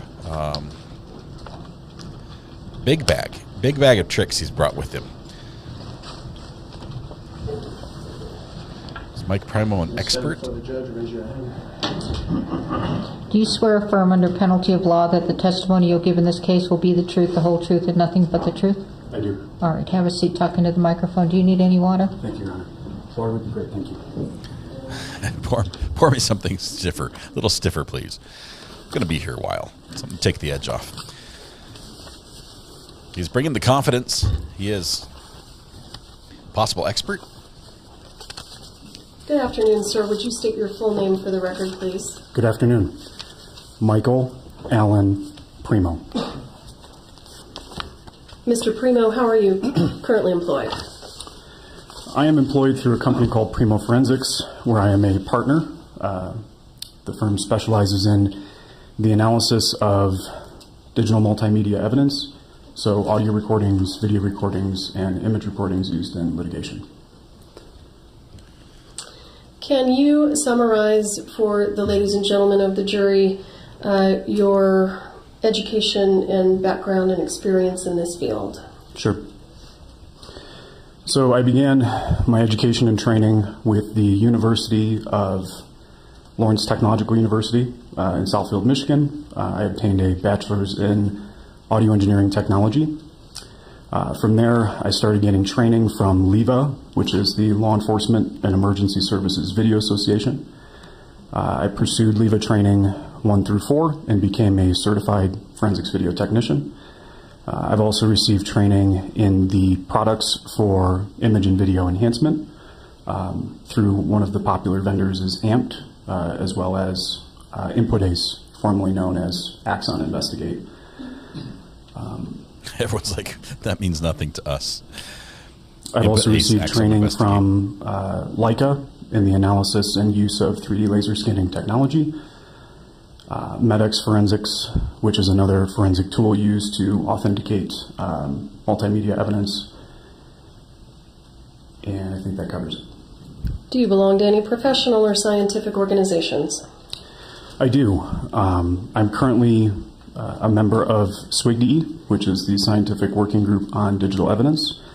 They're an organization that generates best practices in digital multimedia forensics, as well as digital forensics, so audio forensics, video forensics, image forensics, computer forensics, which includes cell phone forensics. And then they also have a quality committee that handles the quality control for digital forensics. I'm currently serving as the video chair with the video committee. I'm also a member of the Audio Engineering Society, the International Association for Identification, and LIVA. And sir, can you, how long have you been in this field? I've been practicing for a little over 10 years now. And during that time, who have some of your clients been or parties that you've assisted? So I've worked for both sides of the court on criminal as well as civil cases. So both the defense as well as the plaintiff for civil cases, and for criminal cases, the prosecution and the defense. I've contracted for the DOD, the DOJ, the FBI, Department of Defense, Department of Justice, the FDA, Federal Bureau of Investigations, and several the Food and Drug Attorney General's Administration. offices. So a lot of attorneys. And specifically, have you been qualified as an expert in the areas of audio or video and image forensics? Yes, I have. How many times have you been qualified as an expert in those areas? I have given testimony as an expert a little over a dozen times in various courts throughout the United States. And then I've also provided deposition testimony, probably about the same, maybe a little more. Your Honor, I would ask the court to recognize Mr. Primo as an expert in the areas of audio, video, and image forensics. Any objection? No objection. All right. So you are recognized as an audio, video, image forensics expert. Thank you, Your Honor. Can everyone hear me okay? I feel like I'm not talking directly into there's no pending That's questions, sir. Thank you. The acoustics in that room are a little strange. Okay, it's good to know. But you should know that because you're an audio expert. How did you become involved in this case? We were contacted initially to examine several sources of digital images that were captured from a variety of devices by Ms. Morrissey. And did you prepare a report? Yes, I did. And was your work peer-reviewed? Yes, my work was technically peer-reviewed by a colleague of similar qualifications. And is that what peer review means? You give it to someone else in the field and they double-check your work? That's correct. To ensure the accuracy of the application of the methodology, as well as the opinions offered, it's recommended that reports are technically peer-reviewed by a colleague that has similar qualifications. Okay. I'm going to show you some exhibits. We're going to get ourselves set up. Mr. Bowles, do you want to come up here and have a look? Let's hold off on that one for just a second. Easy there, George. Whoa, buddy.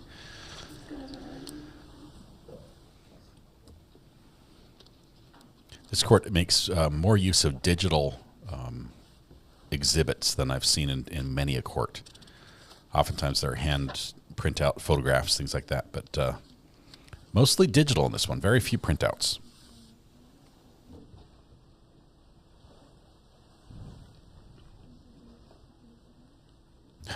Everybody thought it was a magician when we walked in the room. If he says, and for my next trick, I'm going to give away a hoodie if he says that somewhere in his testimony.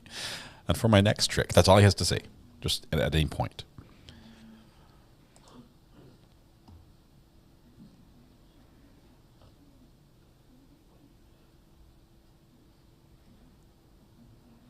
looking at his report?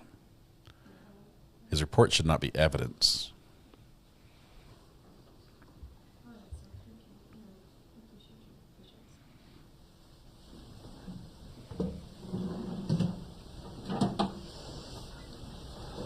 Okay, George, make it happen.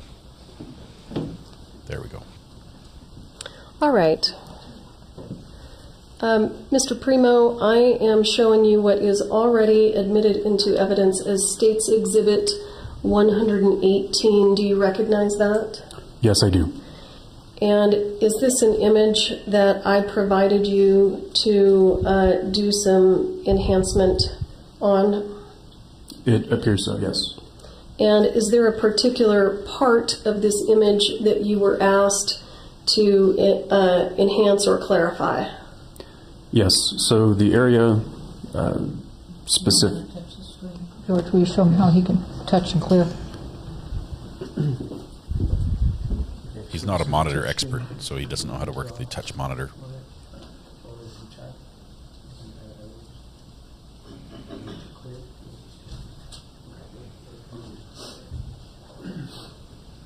Let's see if I can do this. That works. So the arrow indicates the section of the image that was the focus of the request, which appears to be some sort of ammunition for enhancement as well as enlargement of the image. Okay. I'm going to show you what I have marked as State's Exhibit 178, and I would ask the court to admit it, and I would ask for permission to publish. No objection. State's 178 is admitted. You may publish. Mr. Primo, can you explain to the jury what we're looking at in State's Exhibit 178? Sure. So the tool that was used primarily throughout the course of the investigation is called AMP5. I'm sorry. Which is an image and video analysis tool, not audio analysis. However much we pay, with which, when you bring the image into the tool, it performs a non-destructive workflow that allows us to clarify or identify specific regions of the imagery, which is shown on the right-hand side of the screen as the clarified identification for the version that was enhanced. Clarification and enhancement kind of are synonymous with the legal admissibility. It works so much better in the movies. The image on the left is a specific filter arrangement in the tool that allows us to compare what was originally cropped or selected and then what was clarified, what processes were applied. So we can see, in accordance with best practices, what exactly happened between the two components, the two sections that were cropped. I'm going to go ahead and enhance his image really quickly. When you attempted to clarify there the we image, is there a reason that you weren't able to make it less blurry? So I applied a de-blur, several de-blurring processes to try to clear up that blurriness that you're seeing in the image. And they were unsuccessful at being able to accurately make it so that it was perfectly in focus again. So there were likely a number of reasons as to why that portion of the imagery became blurry. So light level adjustments were applied.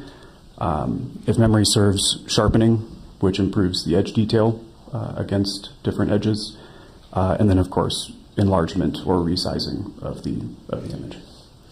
And sir, the fact that this portion of the image that I asked you to take a close look at, the fact that that is in the background of the photo, how does that affect things? It's out of the depth of field for focus. Can you repeat the question? Yeah, if I go back to... Let's look at the original picture again. It's probably clearer than whatever he came up with. Is the ammunition in the foreground of the photo or the background? It's in the background, yes. How does that affect whether it's blurry or not, if it does? It doesn't necessarily affect it from a clarification perspective. It wasn't so far out of blur that I would consider it unreliable to make determinations from. We can still see a lot of information in that background. It wasn't like those objects were several hundred feet. Are we looking at the same picture? Further away from the focus of the camera. But that being further back in the scene does complicate our ability to de-blur it effectively. All defense needs to do on Cross is ask how much he got paid. They are and then blurry sit down. in the original image.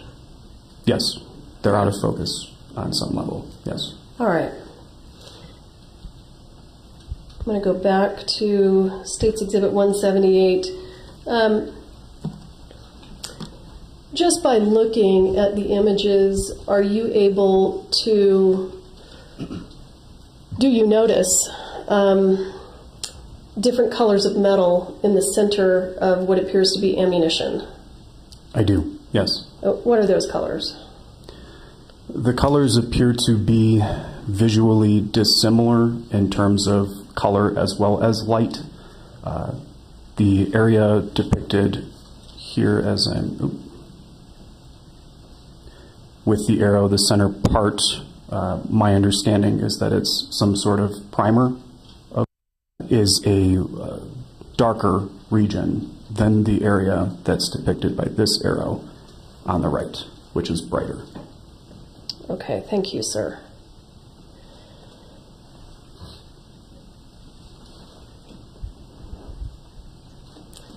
And I'm showing you what is already in evidence as State's Exhibit 162, where you provided this image for clarification and forensic work.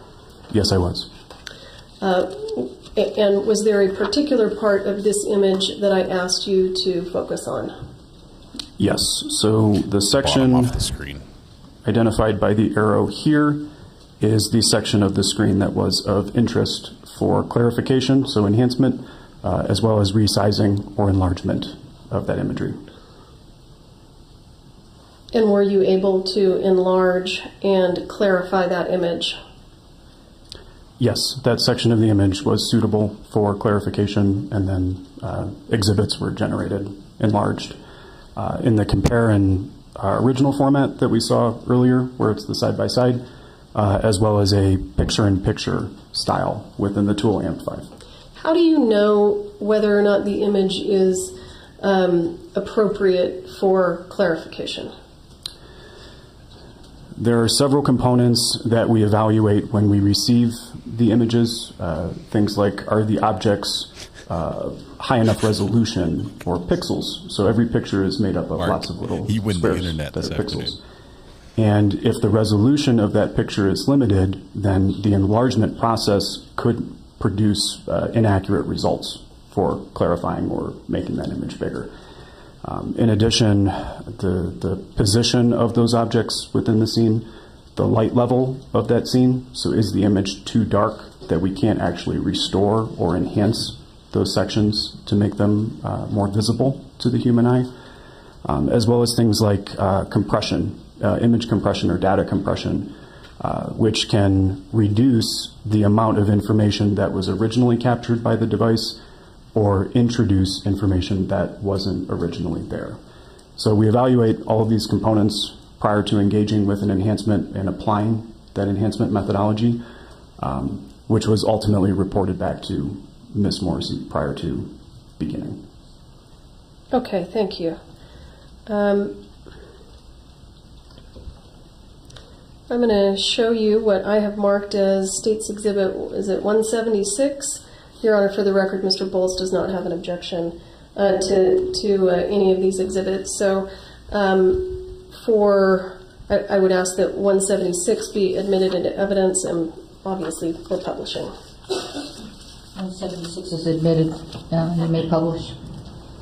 Mr. Primo, what are we looking at here?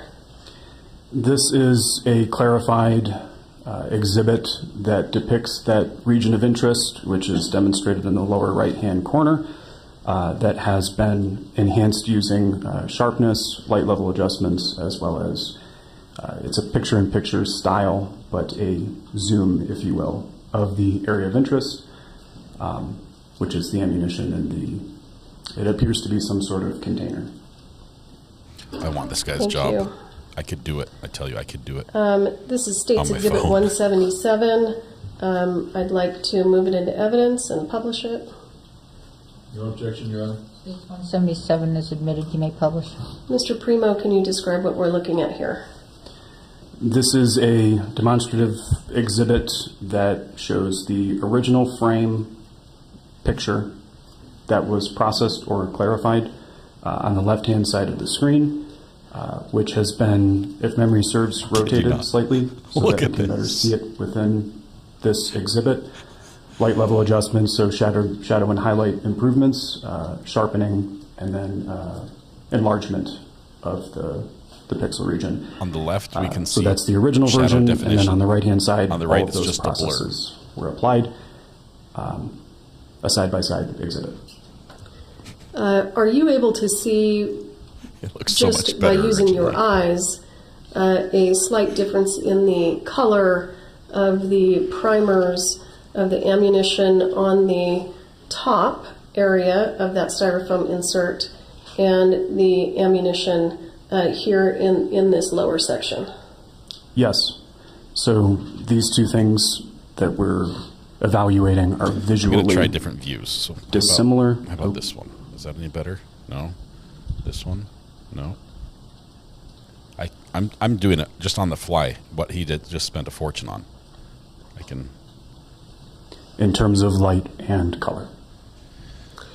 And while you have testified that you can see the difference, are there some things that you can do in order to verify that that they are actually different colors?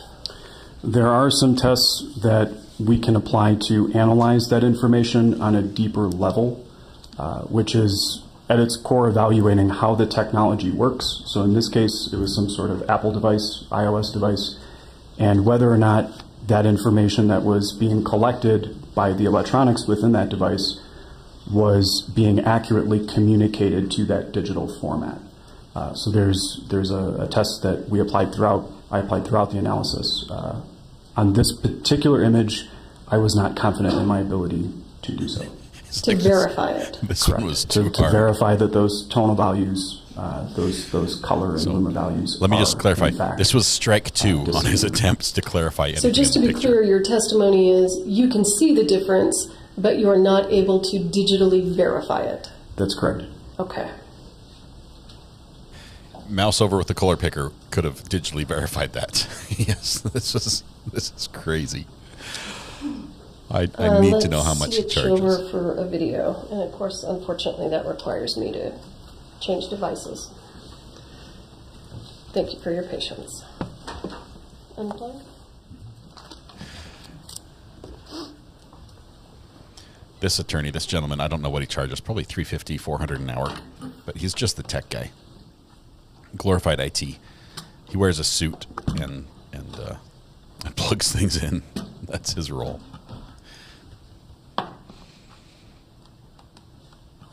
This is so bad. I know you have to justify your expense with experts. You know, you don't want to hire an expert and not use them. Clearly, he did the work, or he says he did the work and he billed you for it, and now you feel obligated to put it in front of the court. But this is just embarrassing.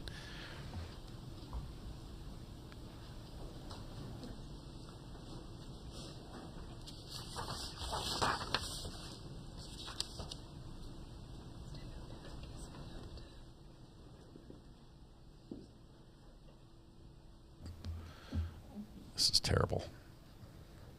Maybe I need some of those bifocals that you're throwing around. Play what has been marked as States Exhibit 187. Your Honor, the foundation for these videos was laid by the gentleman from Production Outfitters, and I would ask for permission to publish. Sorry, 187. No objection, Your Honor. All right, 187 is admitted. You may publish. Okay, he's got to please Sir, say he's better at asked video. to review a couple of videos and take those videos and enhance still frames within the videos. Yes, I think it was, if memory serves, more than a couple, but yes. Okay.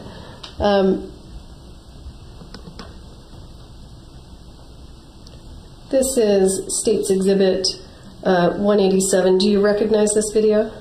I do, yes. And is this one of the videos that you digitally enhanced for me? That is correct.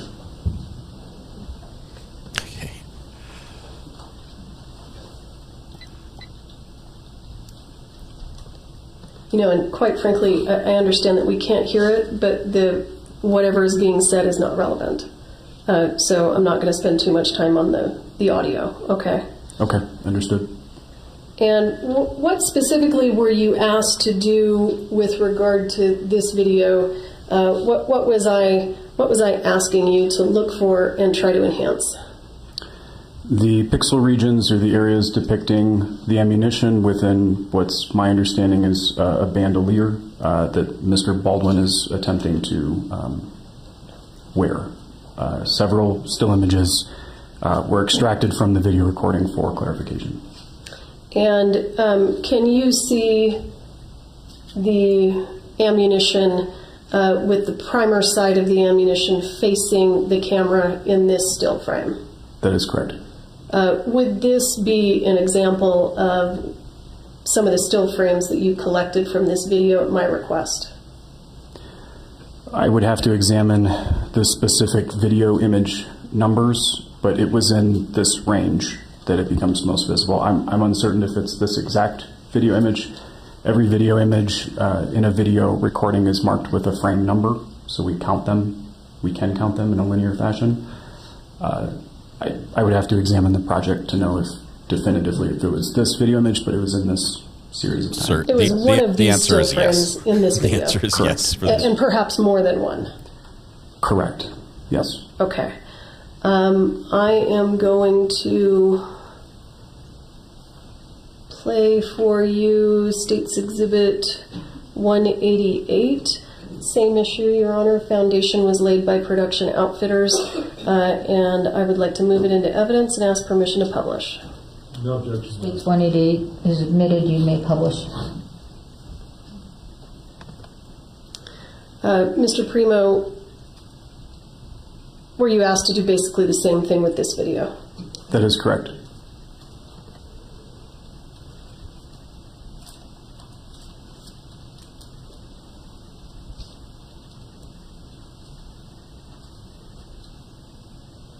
When the camera was zoomed in here at the beginning, were you able to collect some still frames of the ammunition in that holster? That is correct.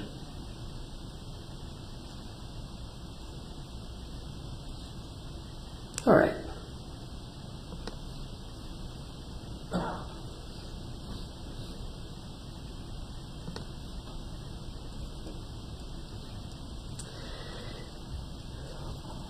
Because we have to switch devices, I'm going to show you another video from a different time frame.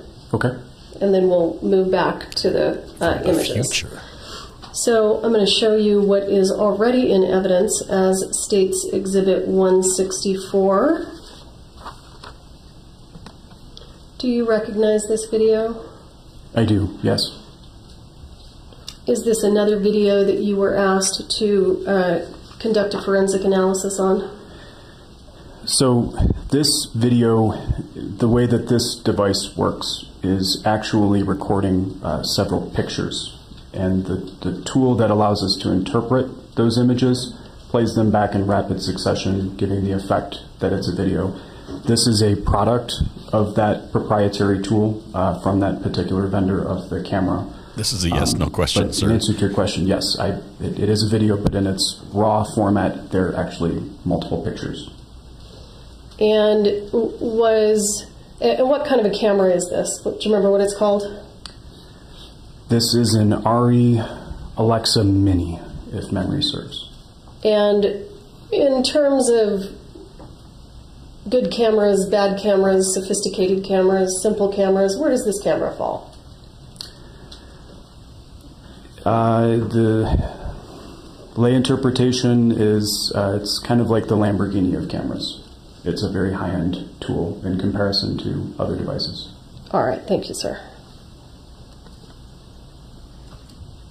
I think they're like, what, 40,000, something like that?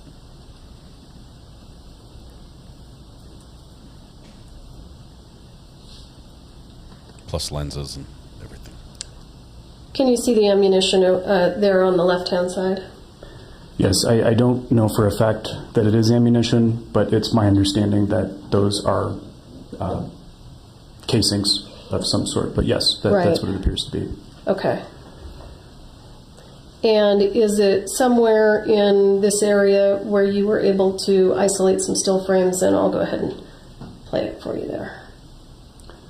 That is correct. In preparation for my report from my investigation, 4 instances, 4 images were extracted from the tool in a raw RGB TIFF format. In preparation for testimony, additional images were extracted for review. Let me simplify what he's just said. He paused the video. He paused the video. That's the work he's done so far.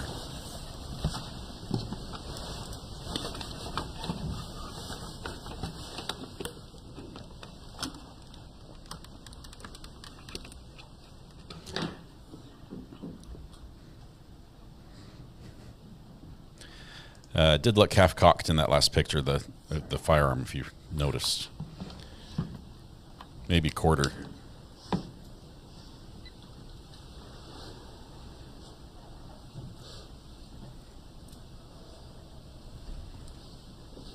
And for the record, I am going to show Mr. Primo States Exhibit 179 through 186. I believe there isn't an objection. I'd like to have them admitted and permission to publish. No objection. 7 more pictures of expert enhancement. Thank you. Mr. Primo, I'm showing you what's been marked as States Exhibit 179. Can you describe to us what we're looking at here? This is frame 237 from one of the 2 of the digital video files that we saw that didn't have audio playback. That frame on the left-hand side of the screen is what's been cropped as the area of focus. And let me stop you real quick. As a point of clarification, I showed you 2 videos of Mr. Baldwin putting on his bandolier, and then there was another video of Mr. Baldwin with a young man. Do you remember those? Yes, the 2 with the putting on the bandolier is what I was referring to. Yes.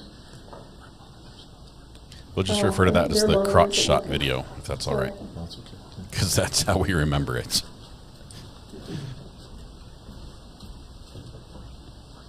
Okay, we're up to 394, sorry. They're already in.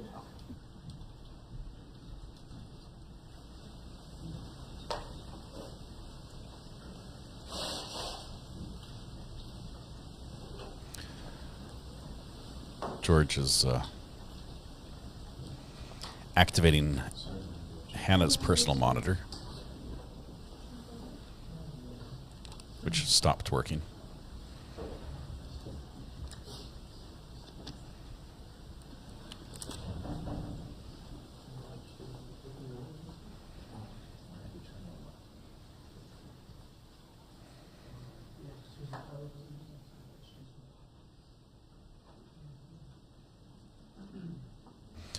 So his expert abilities allow him to pause the video and take a screenshot. And we're now going to look at that with him adjusting the contrast after clicking the auto enhance button on his iPhone or whatever it was he used.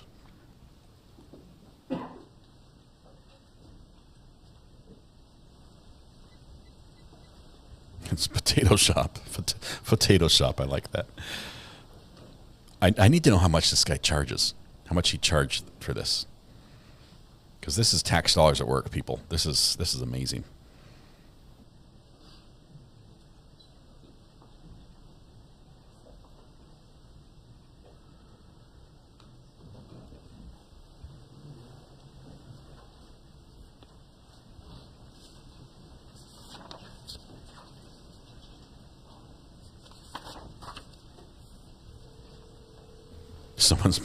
Someone's calling for help. I hear the phone ringing.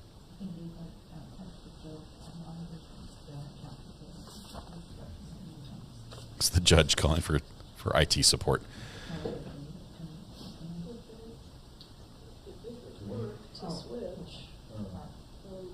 You guys, you got an audio and video specialist, an expert right there in the court with you.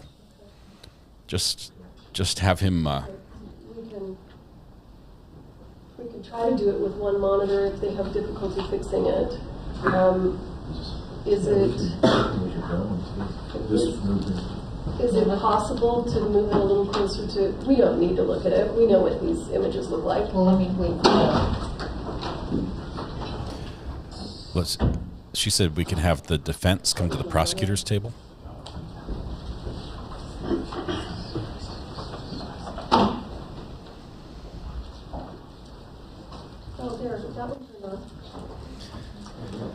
Yeah, so we've already suggested magician.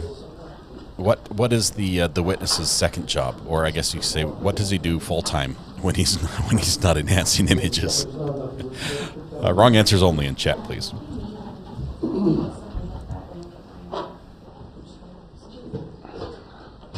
This is just a technical glitch. We'll get past this. Would you approach the witness with me? Okay, let's see. I've got to switch some things out here. Just one second.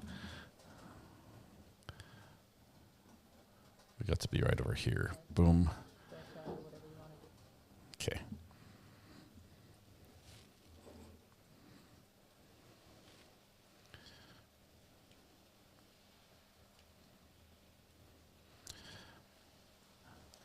They're like, look, do you regret testifying? He's like, yes, I do.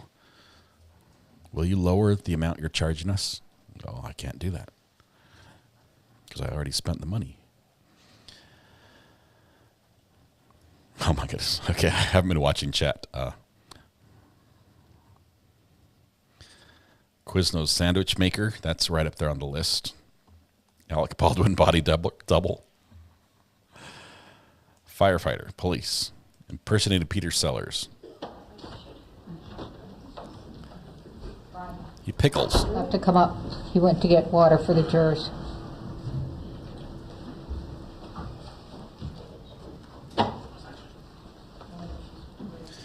Jurors need water. Is it up? Oh. He's a mascot. Go ahead. Okay. Let me stop for just a moment, Mr. Primo. The first set of images that we were looking at with the styrofoam insert sitting on a person's leg and the ammunition in the background that was blurry, were you able to determine the dates that those images were taken?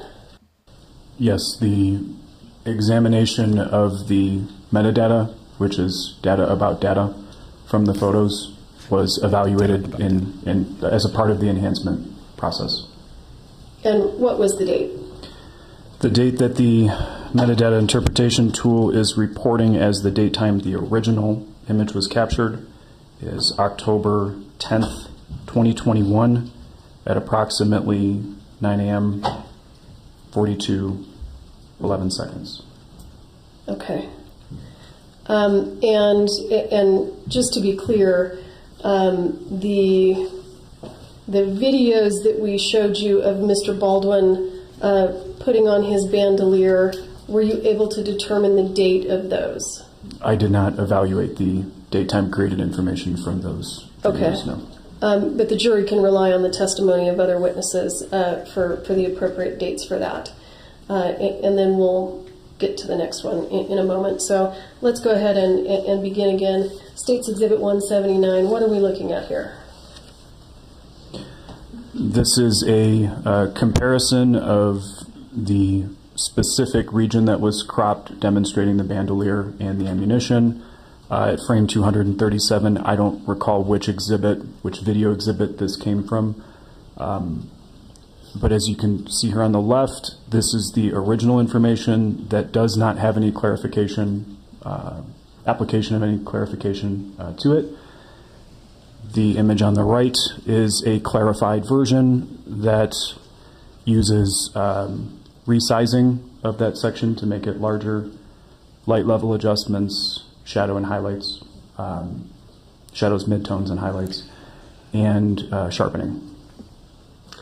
And sir, in both images, but in particular in the clarified image on the right, are you able to determine that one of the supposed pieces of ammunition seems to have a silver coloring in the center?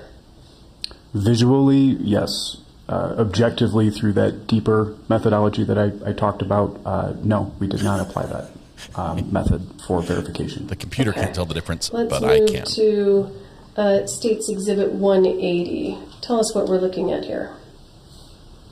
This is another instance, video image 218 from the video exhibit that was isolated. The section on the left-hand side that was cropped is from the original video image. The section on the right was clarified and enlarged. Similar processes were applied. And in this image, when we compare it to the previous image, that being State's Exhibit 179, do you see that change in color, that silver type color, in the same place in both images? And when I mean in the same place, on the same piece of ammunition, or rather where the ammunition is located? That is correct. Yes, it's a lighter tonal value or representation, which is dissimilar than the other tonal values in chroma and luma, light and color, that appears dissimilar. I'm going to show you State's Exhibit 181. Tell us what we're looking at here. This is frame 237. Similar processes were applied. The image on the left-hand side is the original that has not been resized from the video recording. The image on the right is the clarified version that has been resized, enhancement processes applied. And then the entire image was actually resized, I don't think I mentioned this, to format the screen that you're looking at in an HD resolution. So had we not performed that, it would have been a little bit smaller on the screen, because this section was the smallest that we enhanced. Smallest that I enhanced.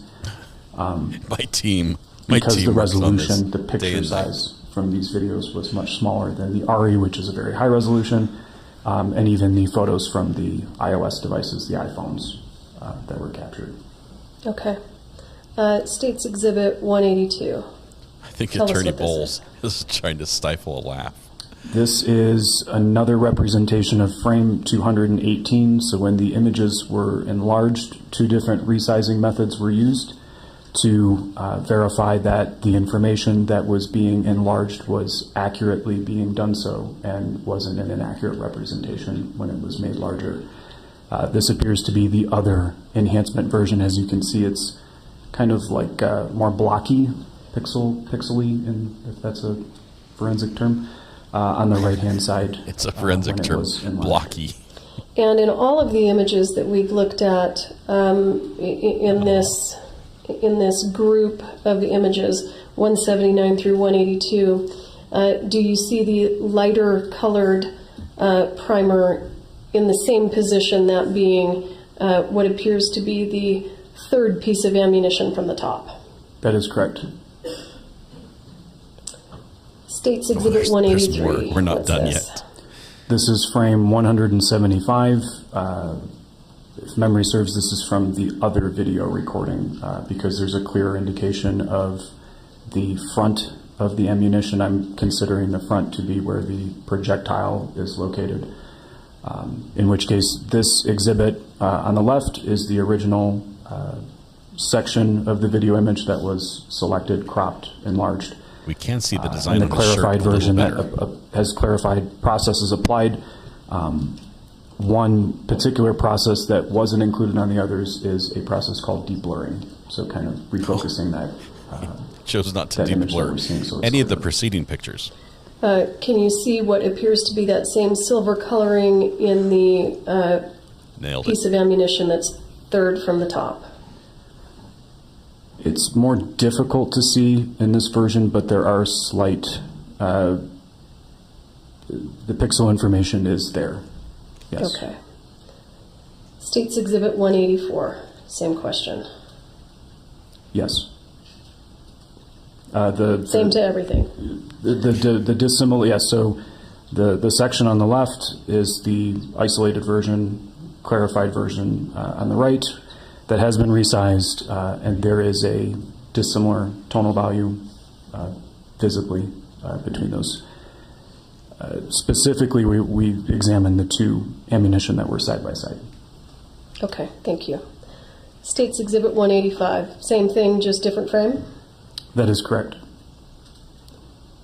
State's Exhibit 186, same thing, different frame? This is another version of an alternate resizing algorithm that was used to make the image bigger for verification that no additional information was added to the recording that rendered determinations inaccurate. Like nothing was added to the video that misrepresents what was originally there. Okay, thank you, sir.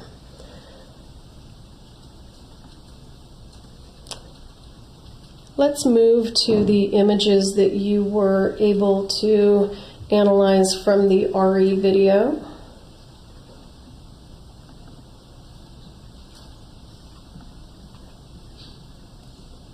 I'm not going to play the video on this device because it will cause the system to crash. So I'm going to move to State's Exhibit 189. I would like to have 189 entered into evidence and permission to publish. Is 189 this video? No, 189 is the digital image that he created from the video. Okay, no objection. Case 189 is admitted. You may publish. All right, Mr. Primo, what are we looking at here? And if you recall, was there a date associated with the video from the RE? May I have a moment to look at my report? Certainly. Thank you. I made things yellower. That's what he did on this one. Made it grainier and yellower. Lizzie Primate Meow Meow. I think they have to call him because the exhibits have been altered from original state. I have to explain that, otherwise it's misleading. I can tell you the original pictures probably did a better job of explaining this than his altered state. The creation date associated with the metadata from the RE Raw proprietary tool, it's a program that allows us to examine the images captured directly from the RE camera in their raw format, is reporting a date of October the 18th, 2021. This creation time is reporting 5:36 and 49 seconds. Does that tell you that that's the exact date that the image was recorded on the camera? In accordance with the data that the camera was communicating to the file, yes. Okay. And what are you able to see in terms of this same pattern that we're looking for with regard to silver-colored centers of what appears to be ammunition? I don't understand the question. Well, let me back up. What are we looking at here? Or do we have an original and a clarified? Yes, so the image on the left is a selection of that region of the, my understanding is it's a bandolier or storage of some sort of those ammunition. And then the image on the right is the clarified or enhanced version of that image on the left. And are you able to see, just from looking at the photo, that the top two items appear to have silver centers where the last four appear to have a different color center? They appear to be lighter in tonal values. I don't know if I can classify them as silver, but... Okay, understood. I'm sorry. It appears to be, if I was asked what material that looks like, it looks like silver, but whether or not it actually is, I can't say it's silver, verify but it that. looks like silver. Yes, visually dissimilar.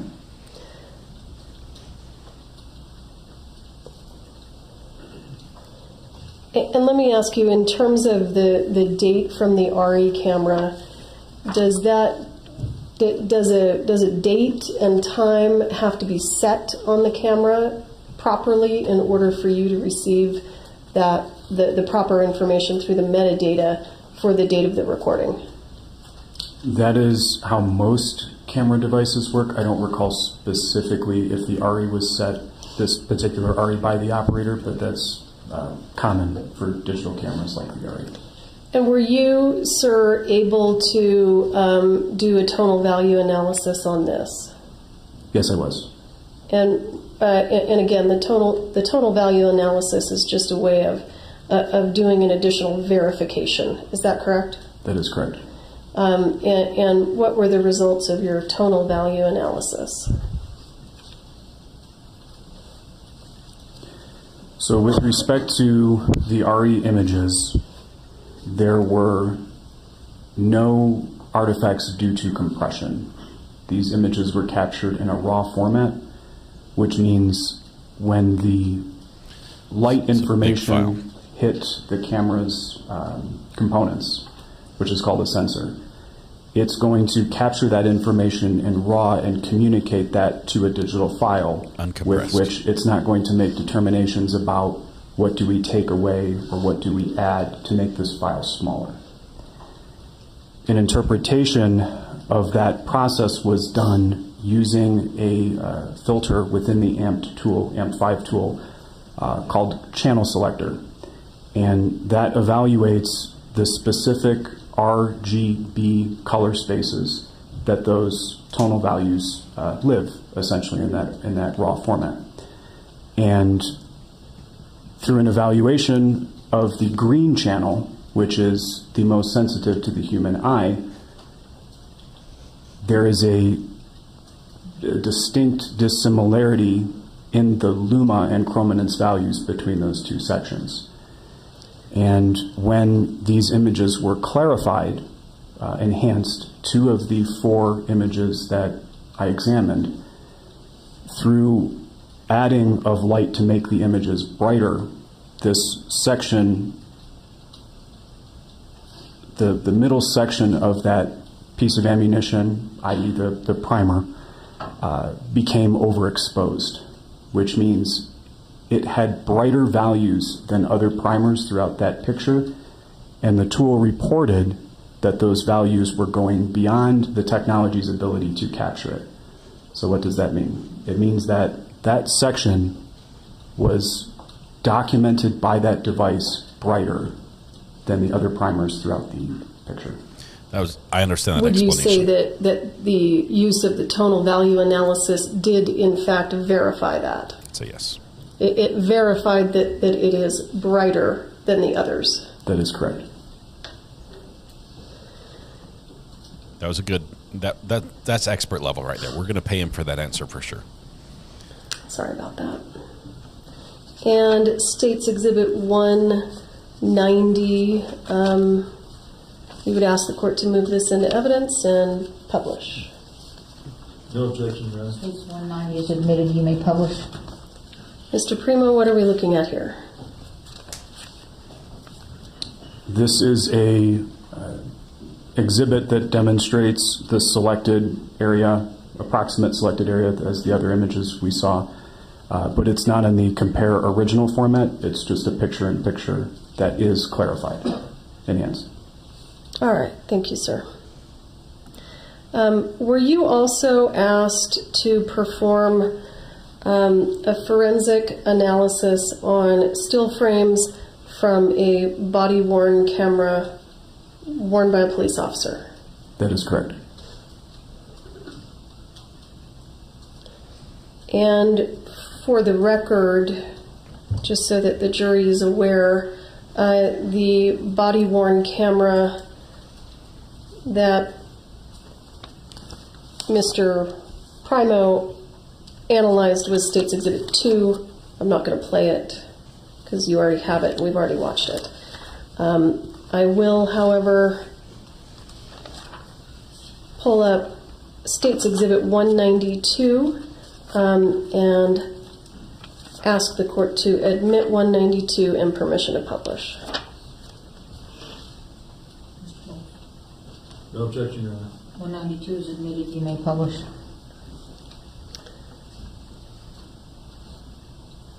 Mr. Primer, what are we looking at here? This is a video image that was selected from the BWC recording.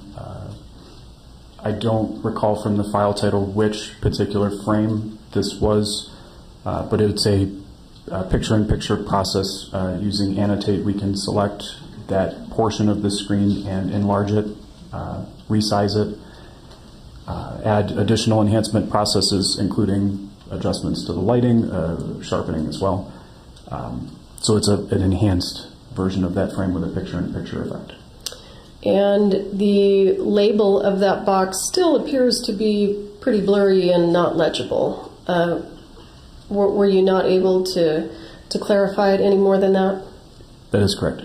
Okay. The compression artifacts as a result of the spatial resolution, the video quality was insufficient to enhance to make that kind of identity. This is actually a thing. The body And when you cameras say are the meant to video hold a lot of quality video. was insufficient, Highly compressed video. Is there a considerable difference between the quality of a police officer's body-worn camera, this type of camera in particular, and a camera such as the RE camera that was being used on the set of Rust? Yes, a body-worn camera, although effective, its design is to surveil. It's a surveillance camera that's worn by an officer, so they record for long periods of time. Significant differences in intended use between a cinematography camera and a body-worn camera. And finally, let's have a look at State's Exhibit 191.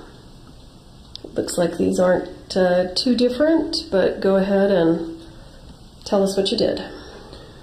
This is the original information that was selected with the enhancement tool on the left-hand side, and then a compare original filter was applied to demonstrate the clarified version with processes to enhance it.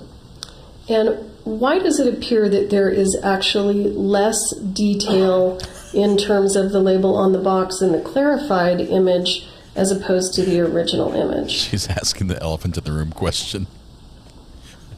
Why does it look so much blurrier after Let me ask you fixed this. it? When you clarify an image, do you brighten it? Yes, it's one of the processes to brighten it. If memory serves, when I was trying to enhance for the request was to examine any identifiers on the box, not specifically that little 2 lines of some sort of information, but to see if there were any identifiers anywhere on that container. So the light was improved to be able to examine that. Can brightening an image actually reduce some of the detail in the image? It can, yes. Okay, thank you, sir. No further questions for this witness, please. I'll pass the witness. Yes, she's done. That's all they got. They got nothing. Please just ask how much you got paid and then sit down. That's all we need. Cross-exam. Thank you, Your Honor. Good afternoon, sir. Good afternoon. Mr. Primo, how much were you paid for your work in this case? Yes. And your report? And The firm, Primo Forensics, was compensated a value somewhere in the 10,000 range. And, sit down. Mic in drop. the process You're done. that you were hired to do, you take images like a picture, or you extract one from media, and then you use tools to try to clarify them. Is that fair to say? Yes, that's correct. Okay. Now, you mentioned earlier in your testimony there's certain things that can cause distortion. I think you said if something's low resolution. Is that right? I don't remember saying specifically distortion. Okay. Yeah, just tell me, what are some of the things that can cause you not to be able to get that clarification? I don't understand the question. In some of the images, it looked like at the end, the ones we couldn't see anything. It didn't clarify it, so we couldn't see what was on the box. What prevents that? The resolution originally, or why can't you get that? The resolution does play a factor in that, as well as the compression level. So at what point the camera is limiting information to that digital video file. Those are two components, yes. Okay. You also said in some of the pictures you could not verify tonal differences, and if I say it wrong, just tell me. But you did a verification process and you couldn't confirm? That is correct. I was not confident to apply that particular methodology because there were so many unknown variables. Okay. So given that there's so many unknown variables, some of them you can say that there were tonal differences, like color differences. Some of them you can't. Is that fair? I don't understand the question. Some of these pictures, you can't be confident that there are tonal differences. Some of them that you looked at, is that what you just said? I would have to evaluate the particular image to answer that question. Maybe we can show one of them. Sure. Yeah, there were some of them you said I couldn't verify, and we can go back to the number of that, but I'm just trying to get that basically what you did was you clarified and enhanced pictures, and some of them you can tell us the colors are different, some of them you can't. Is that right? That is fair to say that the dissimilarities could not be verified in terms of how that technology was actually working when it captured those values. Yes. And your technology's got to be much more sophisticated, but it's like, you're familiar with iPhones, people can use filters, they can use edits, that kind of thing? I'm familiar, yes. Okay, but yours, I mean, basically, you must be using a much more sophisticated tool, correct? It's a peer reviewable tool that allows us to apply methodology that is widely accepted. So it's repeatable, it's verifiable. It can be evaluated by people of similar qualifications to ensure that it was being applied correctly and effectively to accurately improve the information that's contained within them. I would say it's relative with respect to sophistication as to what we're comparing it to. To an iPhone? To a filter. Oh, to a filter. I think iPhone filter is what you had said. Yes, iPhone filter. Yeah. But yeah, to a one-to-one comparison, we'd probably have to evaluate which particular filter, but there's no magic in the tool if that's what I think we're trying to evaluate. He said magic. Yeah, that's what I was trying to ask. So it's similar to a filter. For my next trick. That's correct, yes. The filters that are being applied. Okay, thank you. I have nothing further. Okay. Mr. Bowles' unasked question was, I can get better results with my iPhone. Just very briefly. Why didn't Sir, you? in the images from the videos of Mr. Baldwin putting on the bandolier, those two videos that you extracted images from, the fact that you see the same color difference in the primer of the piece of ammunition that is in the third position from the top, the fact that you are able to see that color difference repeatedly in different frames, is that some indication of reliability that that center primer is actually a different color than the others? Does that make sense? I think so, yes. So with respect to forensic image video analysis, we're evaluating things from an objective perspective. There are components to that methodology that evaluate context, and they are best practices. I was not asked to evaluate those things with this case.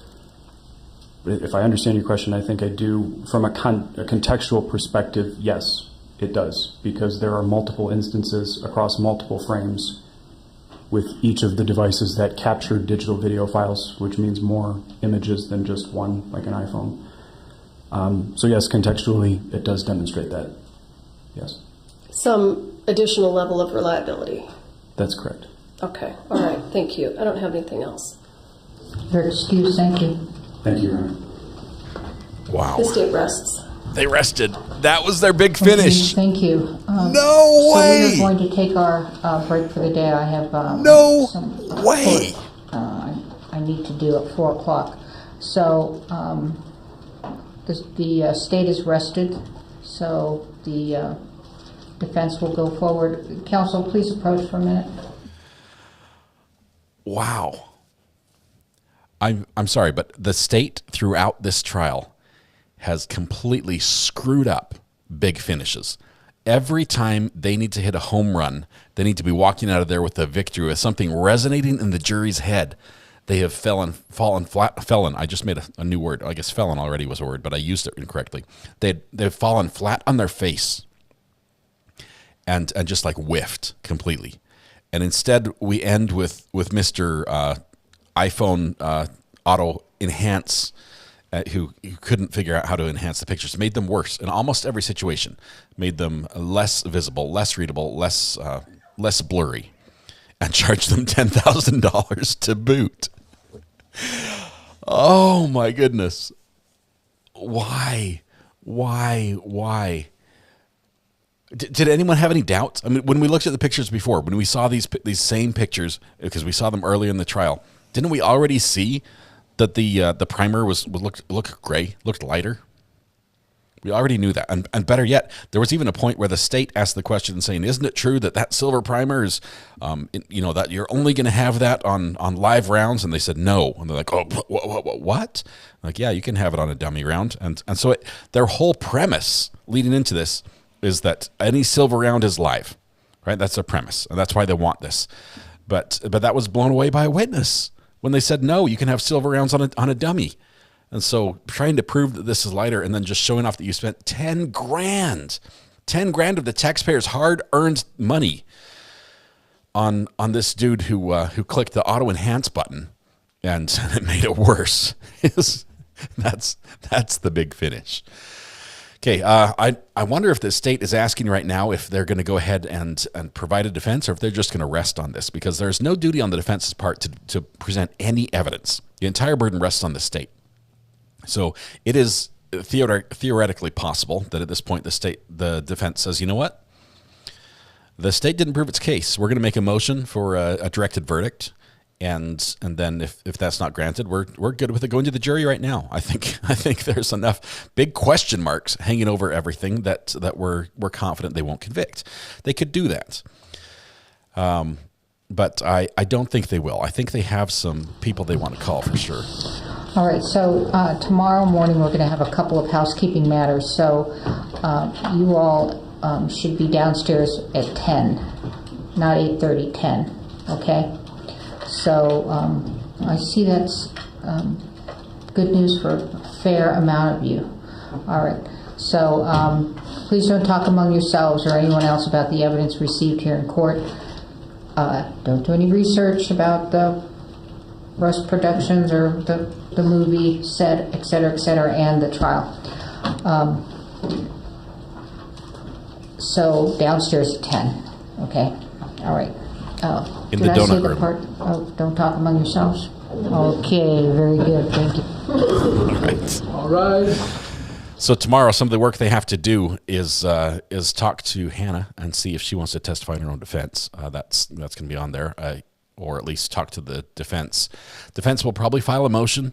They should file a motion to have a directed verdict. Maybe, I think they stand a chance. They stand a chance with that second charge of getting that thrown out by the judge. I mean, I honestly think there's a possibility that could go. There's so little evidence. Well, I guess there's some. You've got one witness saying that it's cocaine. So maybe the judge will let that go to the jury. But I think we are done from court. We are. All right. Oh, man.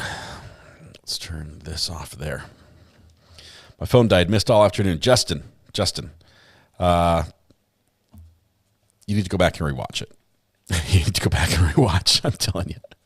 The last witness, it was bad. It was lay bad. It was very, very bad. All right, $10,000, Hyper. What a waste of money and time. I realize, okay, he knows what he's talking about. I'm not making fun of the witness as far as his knowledge. The technicalities of enhancing pictures is more than just clicking the enhance button on the phone. We're sort of making light of that only because for $10,000, very little, if not nothing, was produced. In the movies we watch, pre-crime, they're like, enhance this video, and suddenly becomes crystal clear 4K. It doesn't work like that. We know that. But on this one, every time he enhanced something, it was worse. To accept, press 1. To send a voicemail, press 2. I'm trying. Hang on. Here we go. Hey, this is RA. Hey, hang on. I'm trying to get you on the phone here. Just one second. Hey, are you there? Who am I speaking with? All right. My name is John Coleman. I was going to try and do the call. Yeah. Over the air. I don't know. You are on the air. Yep, you're good. Sorry, my phone was just giving me fits, but now it's working. All right. I have some thoughts after today, after hearing the testimonies and the image enhancement, which I think was garbage. Why are you holding back your actual thoughts? Something that I really get out. Yeah. Right. But it's like one of those things I really come out of this is after Seth Kenny's testimony, where the props department and the armorers, they didn't know what they had in terms of live or dummy ammunition, and because the stuff is not standardized, it would be hard to actually, as a juror, I would be looking at the visual evidence and just and have the people giving their testimonies, identifying what's a dummy round and what's not a dummy round visually. I would be throwing that all out during deliberations because you can't tell. Yeah. It's a mess, and every time the state tried to call a witness to clarify something, it got worse. Specifically with Seth. With Seth saying, now you didn't provide any, all of your dummies. I forget what was he talking about? The 44 Henry, the round. Yeah. I'll explain that really quickly. Imagine you've got the brass shell of the gun. That's the casing that ejects after it shoots. If it's in semi-automatic, in this case, it's the piece you would eject after you're done shooting. On a 44 Henry, it doesn't have that little circle primer in the back. Instead, the firing pin, instead of hitting the middle, it hits the very edge of the bullet, where it's got a little bit of powder inside the edge of the bullet, and it could be anywhere on the edge. It can hit the edge and then it ignites. So the whole casing is one piece. If you're familiar with a 22, like a 22 short, 22 long rifle, 22 Magnum, that is also called a rim fire because the firing pin hits the edge of the casing to ignite. So that's what he was explaining there. I was going to go into it when we came up, but everything just moved so fast that I missed it. Right. Yeah, but that's all I wanted to say. I'll let you go and get back to the show and other callers. Wonderful. Thank you for the call. Good to have a first-time caller again. Yes, sir. Thank you. We'll see you. Yep. Bye. Bye. Can we do more thumbnail, please? We have to put something on the thumbnail to indicate what happened today because, oh, wow. Boy, did it ever. Let's see. Let's go here. Phone is ringing. Let's see. Call from Ray. Hello, Ray. This is RA. How are you doing? I'm all right. How are you? I'm doing just great. I'm just ready to put something epic on this thumbnail today. What's on your mind? Oh man, what did you think of that? That was an ending. Part of it was really exciting for me because I like the nerdy aspect of audio and video, and I understood what he was talking about. The guy's smart. He really is. He's a smart guy, and it was cool that way. But man, that was a whiff. That was an expert who charged $10,000 and gave them nothing. Yep. Nothing other than saying, "Yep, it looks lighter." I mean, I to my eyes it looks lighter, but I couldn't tell you for one way or another. Right. Ouch. It was. I don't know if it was just me, but it was like the state's case just kept getting worse. I feel like they made their point a lot earlier, and they buried it in really not helpful testimony. And I think they were trying way too hard to get ahead of the defense case instead of just presenting evidence that supported their case. It was just not at all helpful. And I think if they would have focused on who has an active duty, and the active duty belongs to Hannah.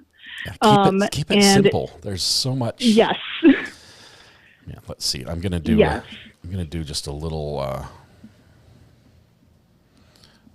I'm clarifying. If you guys can see this, here's our initial thumbnail. I'm gonna clarify and enhance everything, right, like this. I think that looks good. There we go. Now the new version of the thumbnail looks awful. Much clearer. Oh my goodness. This is, maybe there's an effect here. We'll figure something out. This was terrible. This was terrible for the state to end on as well.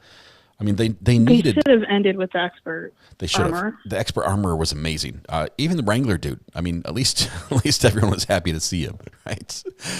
But agreed. Oh my goodness.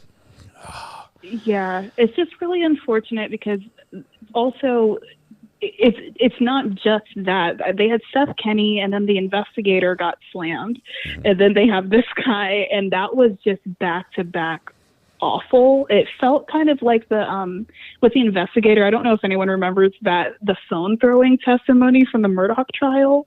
That's kind of what it reminded me of. It was like, hey, I tried this, bye, and it wasn't.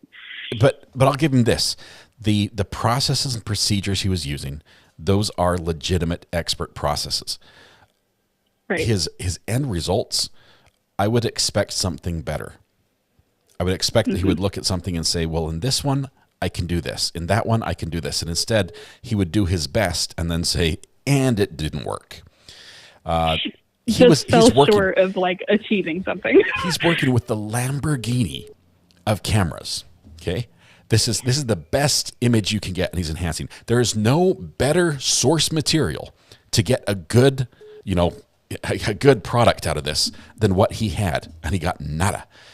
That was just, it's terrible. I mean, who's going to hire him ever in the future? Unless you have even better footage than what they were given on this one. This is literally movie studio cameras. 40 grand for the camera, 120 grand for the lens, proper lighting, perfect focus, at least, for what they're trying to get. You're not going to get a better, table to work from than what he was given. And instead we got to Pickles, and I mean, it looks like he rebuilt the image out of Minecraft blocks. It was awful. It was bad. He made it blocky. I think the other issue is I don't think the prosecutor here was practicing great discernment at all with questions, with witnesses, with timing, with anything. And even with that guy, I mean, it just made it worse. Like everything just made it worse. And I think she could have gotten somewhere by just sticking with the case. And it's unfortunate. She struggled with the redirect many times. She struggled with redirect, and was there a redirect? Still felt like cross-examination to me. Remember when she'd ask the question? She'd ask a question like she asked of the lead investigator. She asked, and she answered the wrong direction. She's like, "You did, or you do? What?" She asks a question that the witness doesn't know how to answer. They try to answer based on the way she asked the question, but really she wanted the witness to flip it on her and say, "No, that's not true," and have like an impact moment. The witness wasn't prepared for that, and so they're like, "Yes." She's like, "You do?" Yeah. And it's like, prep your witness if you're going to set them up for a fail, if they're just trying to be helpful. Yeah. And being on the stand is a lot of, I mean, I haven't been on the stand before, but I can imagine it's a lot of pressure. You don't want to add extra processing to questions. Make them as direct and simple as possible so that people can understand what you're saying and answer appropriately. Don't add extra, don't layer it. Yeah. It's just, I can see the point of why they charged Hannah in this case, and I don't think it was just helpful the way that they went about it. I found the perfect image. We have some blurred pixels we're going to add over here. It's going to sit over here on the side of the sign. That's what it's going to be. It looks perfectly clear to me. It's blurred. Can you see the third one down is what we're, I could draw the arrows pointing at it right here. That's the one we're looking for. But man, oh my goodness. I'm a little bit triggered on this one. This is nuts. This is just crazy. Oh man, Phil has already put his tweet up. Breaking. Imaging expert in arrest movie trial got paid over $10,000 to turn blurry images into brighter, blurrier images. Ouch. That pretty much sums it up. Phil, great job on that one. I'm going to retweet that. That's amazing. All right. On that note, wow, the state has arrested. Are you convinced? Would you convict Hannah on this one?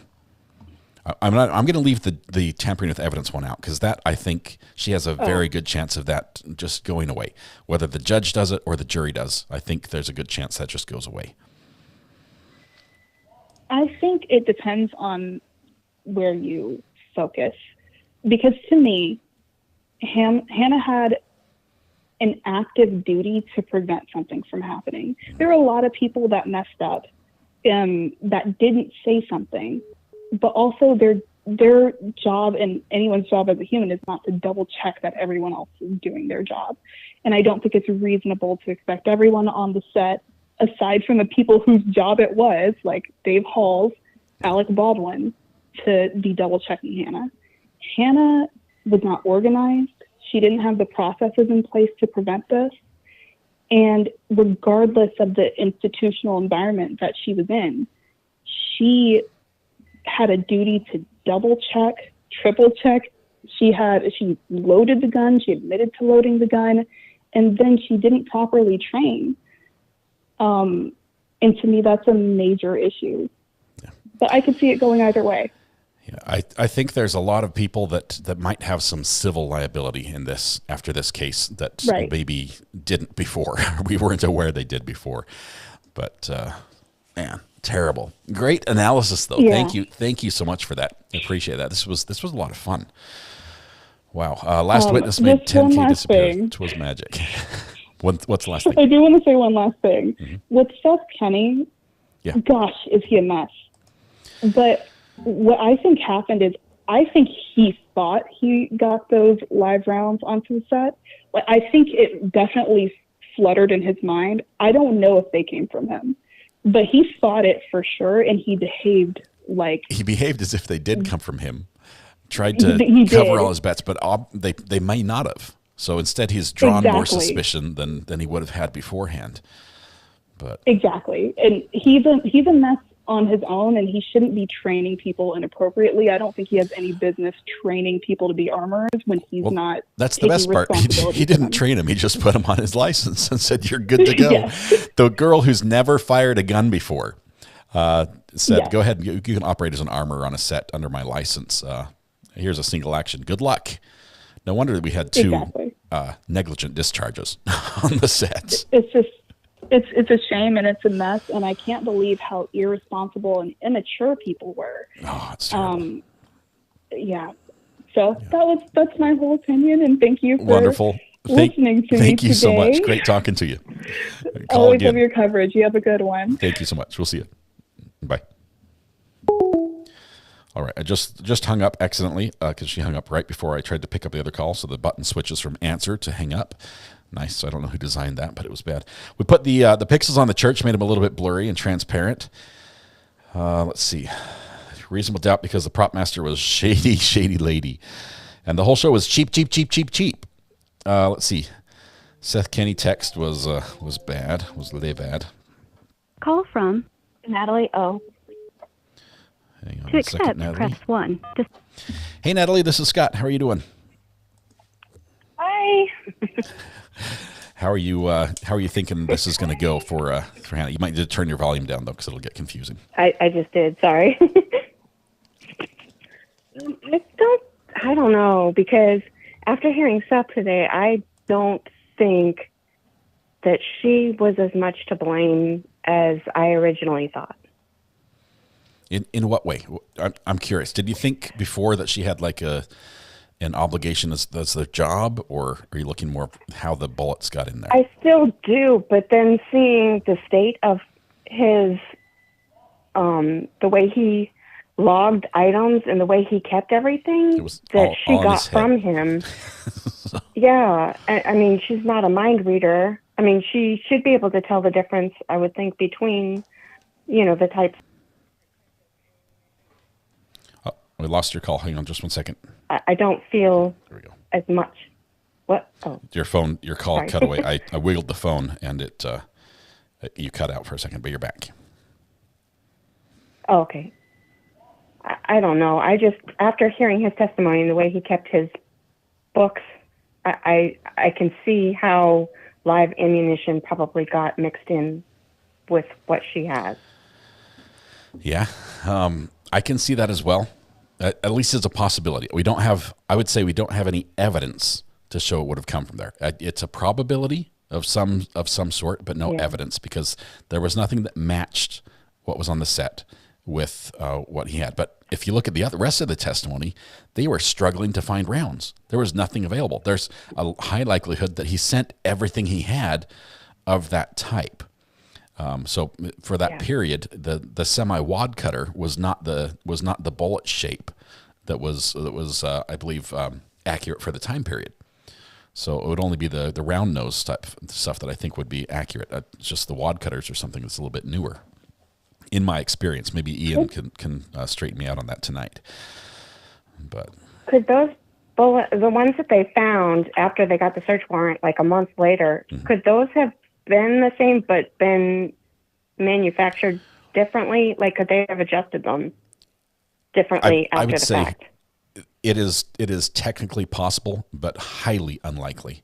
Those lead bullets are cast; they're melted, so you melt the lead and then they're poured into a mold, and that's how you get the shapes you do. So I mean, technically, you could hold the bullet in a lathe and turn it, but it would show some signs of turning. You'd have to wear them down. It's not probable at all that could happen. Yeah. But okay. Yeah. So I would say. I still think she's, in my opinion, I feel like she was ultimately the one that was responsible for the safety on the set with the pew-pews. But she needed to, I guess, get from a distributor that she could depend on too, because that's probably part of her job. I don't know. I don't know the ins and outs of it. I'm still trying to figure out why she shipped guns that weren't his back to him, and he shipped them back, and nobody checked anything. They came in, he turns around and ships them back out, and they have bullets in the bandoliers and ships them back out. They probably came to him with live rounds in them. That's what I'm thinking. It's just, it just seems weird. Oh, I'm hoping that they're going to fix this, that this moving forward will help people that are filming to have better rules in place for them.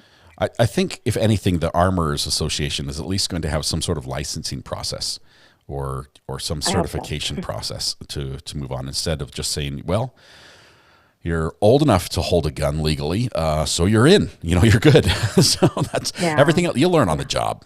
That's we'll train as we go. Yeah. So it seems like there was just so much a lack of professional oversight, a lack of people concerned about it being done right. It was more it being done quickly was like the driving force on this set, because cheap was the subtitle for the whole movie. But anyway, good stuff. Thank you so much. Appreciate the call. I just wanted to give one shout out to Mrs. R.A. for making sure you were caffeinated this morning. I appreciate her. I think I've gone through about half of them, so I need to stop drinking them, because I don't think I'll sleep tonight. But yeah, good stuff. Thank you. I think Blackbird Squeaks is on the line here, so I'll take that one next. All right. All right. Thanks. Good talking to you. We'll see you. You too. Bye. And I was just a second too slow. Blackbird. Give me a call one more time. Look at the package I got today. Oh wow, I'm getting a lot of text messages right now. Coming to your P.O. box tomorrow. Ooh.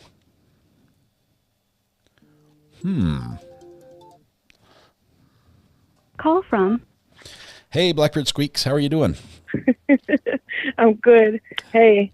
I'm always I know 1 second too late to answer your call. It's okay. I know exactly what happened. What's that? This $10,000 was unfortunately only enough to get the free trial version, and he had to unlock the rest. And he's like, "Do you want to do it?" And he's like, "This is my experience anyway." They used the demo version of Auto Enhance. For dummies. And it's like, do you want the really good version of what you made?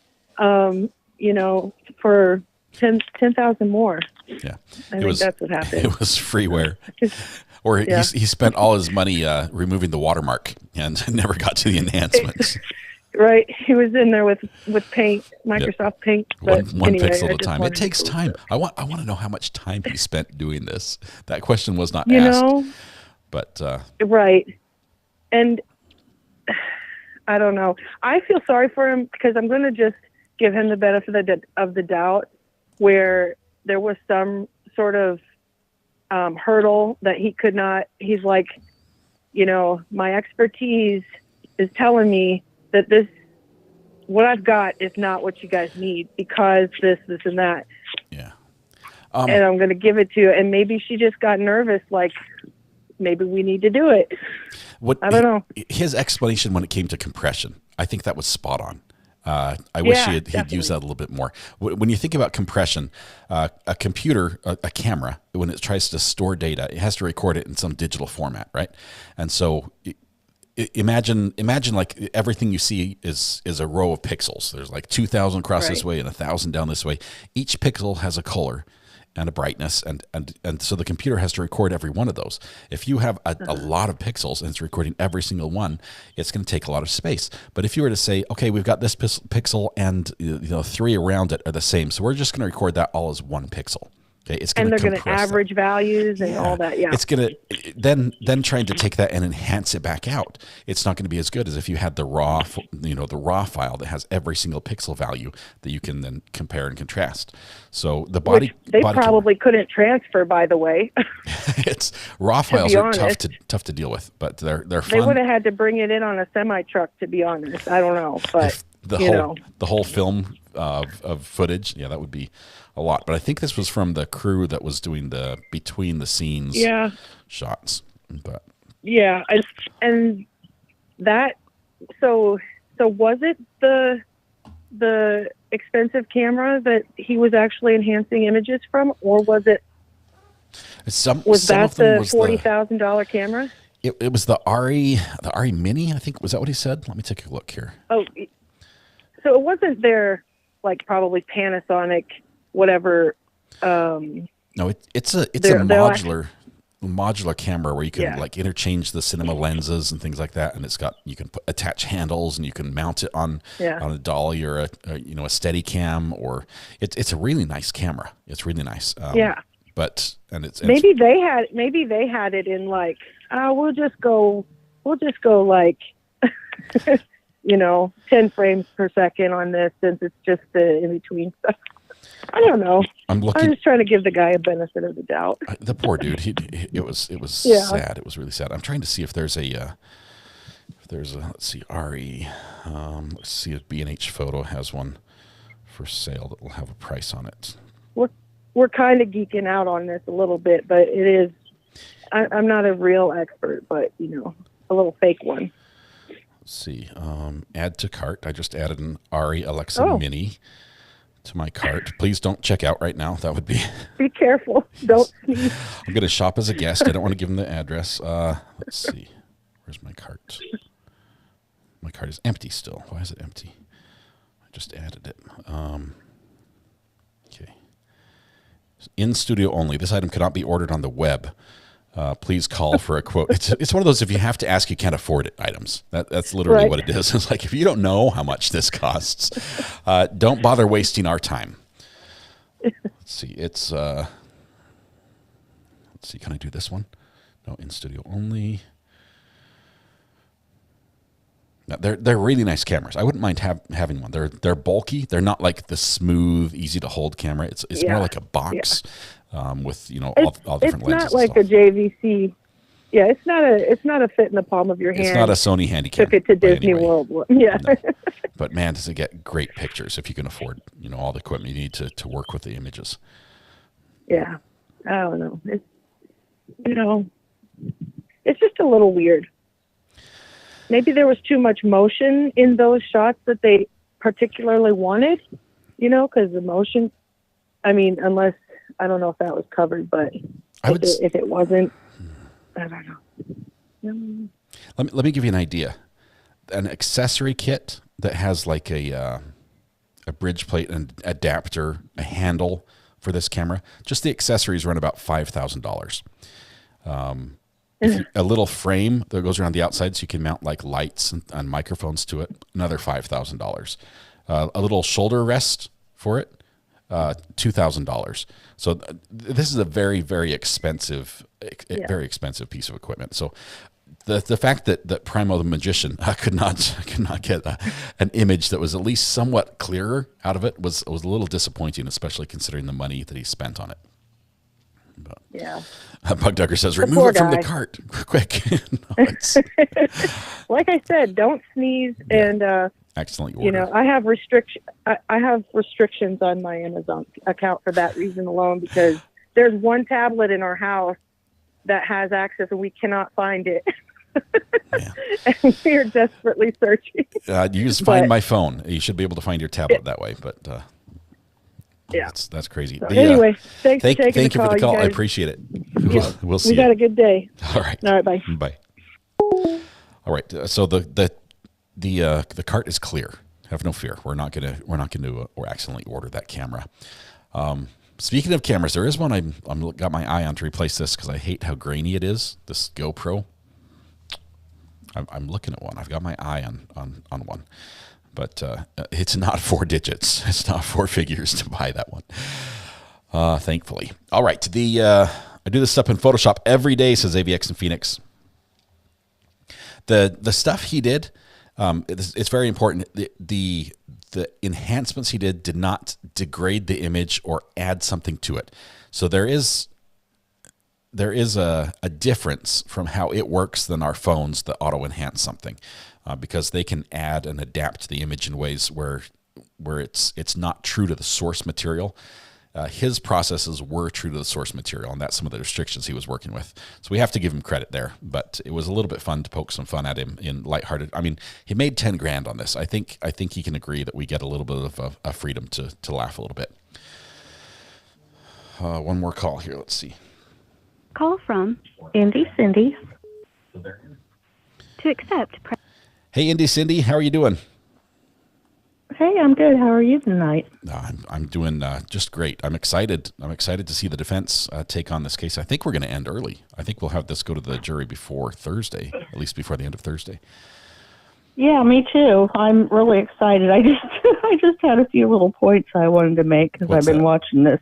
Yeah. Well, I think Seth was being a joke about Sarah. He was more involved in that than what he was saying. Even she said during her testimony he taught her how to do it, and then she said how she did the revolver wrong, like 3 days of training, right? That's what she got from him. Yeah. Then another point, because I'm going to be quick, I think you need to put progressive lenses on the owl, because like bifocals? Is that what you're talking about? Or? Yeah, progressive lenses, they really mess with you. And Seth even couldn't read and said because he had got new glasses and it gave him a headache. I can relate. Yeah. Okay, and then third, I said the state, I sent a super chat, you didn't see it. I said, the state got a tax cut because of the last witness. There it is. I see it in Indy City. Sorry, I missed that one. State received a tax break for his testimony. That is funny. That is funny. They were giving out tax breaks all over for this video. Indy City. And that's all. We love you. Thank you so much. I appreciate that. Good to hear from you. We'll talk see you later. Bye. Bye. Call from. Hey, this is RA. Who am I speaking with? Hi, it's Nikki. Nikki, how are you doing? I'm doing good. I'm the old cat lady with pictures. Yes. What's on your mind? Well, I just wanted to make a comment about today's programming. Okay, go ahead. And that is, one, I appreciate very much what you're doing. It's awesome. Okay. My thoughts on the whole thing today was a waste of time. If the police had just taken the time to collect all of the guns and all of the belts and kept them in evidence, then they wouldn't have to play games saying, oh, this,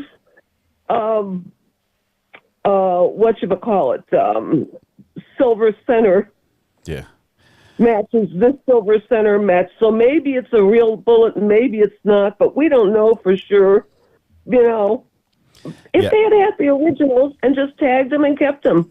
But because it was a movie studio, I am sure that they were just enamored of the whole concept and just said, oh, yeah, well, there, it's okay. Go ahead and take those. We don't need them.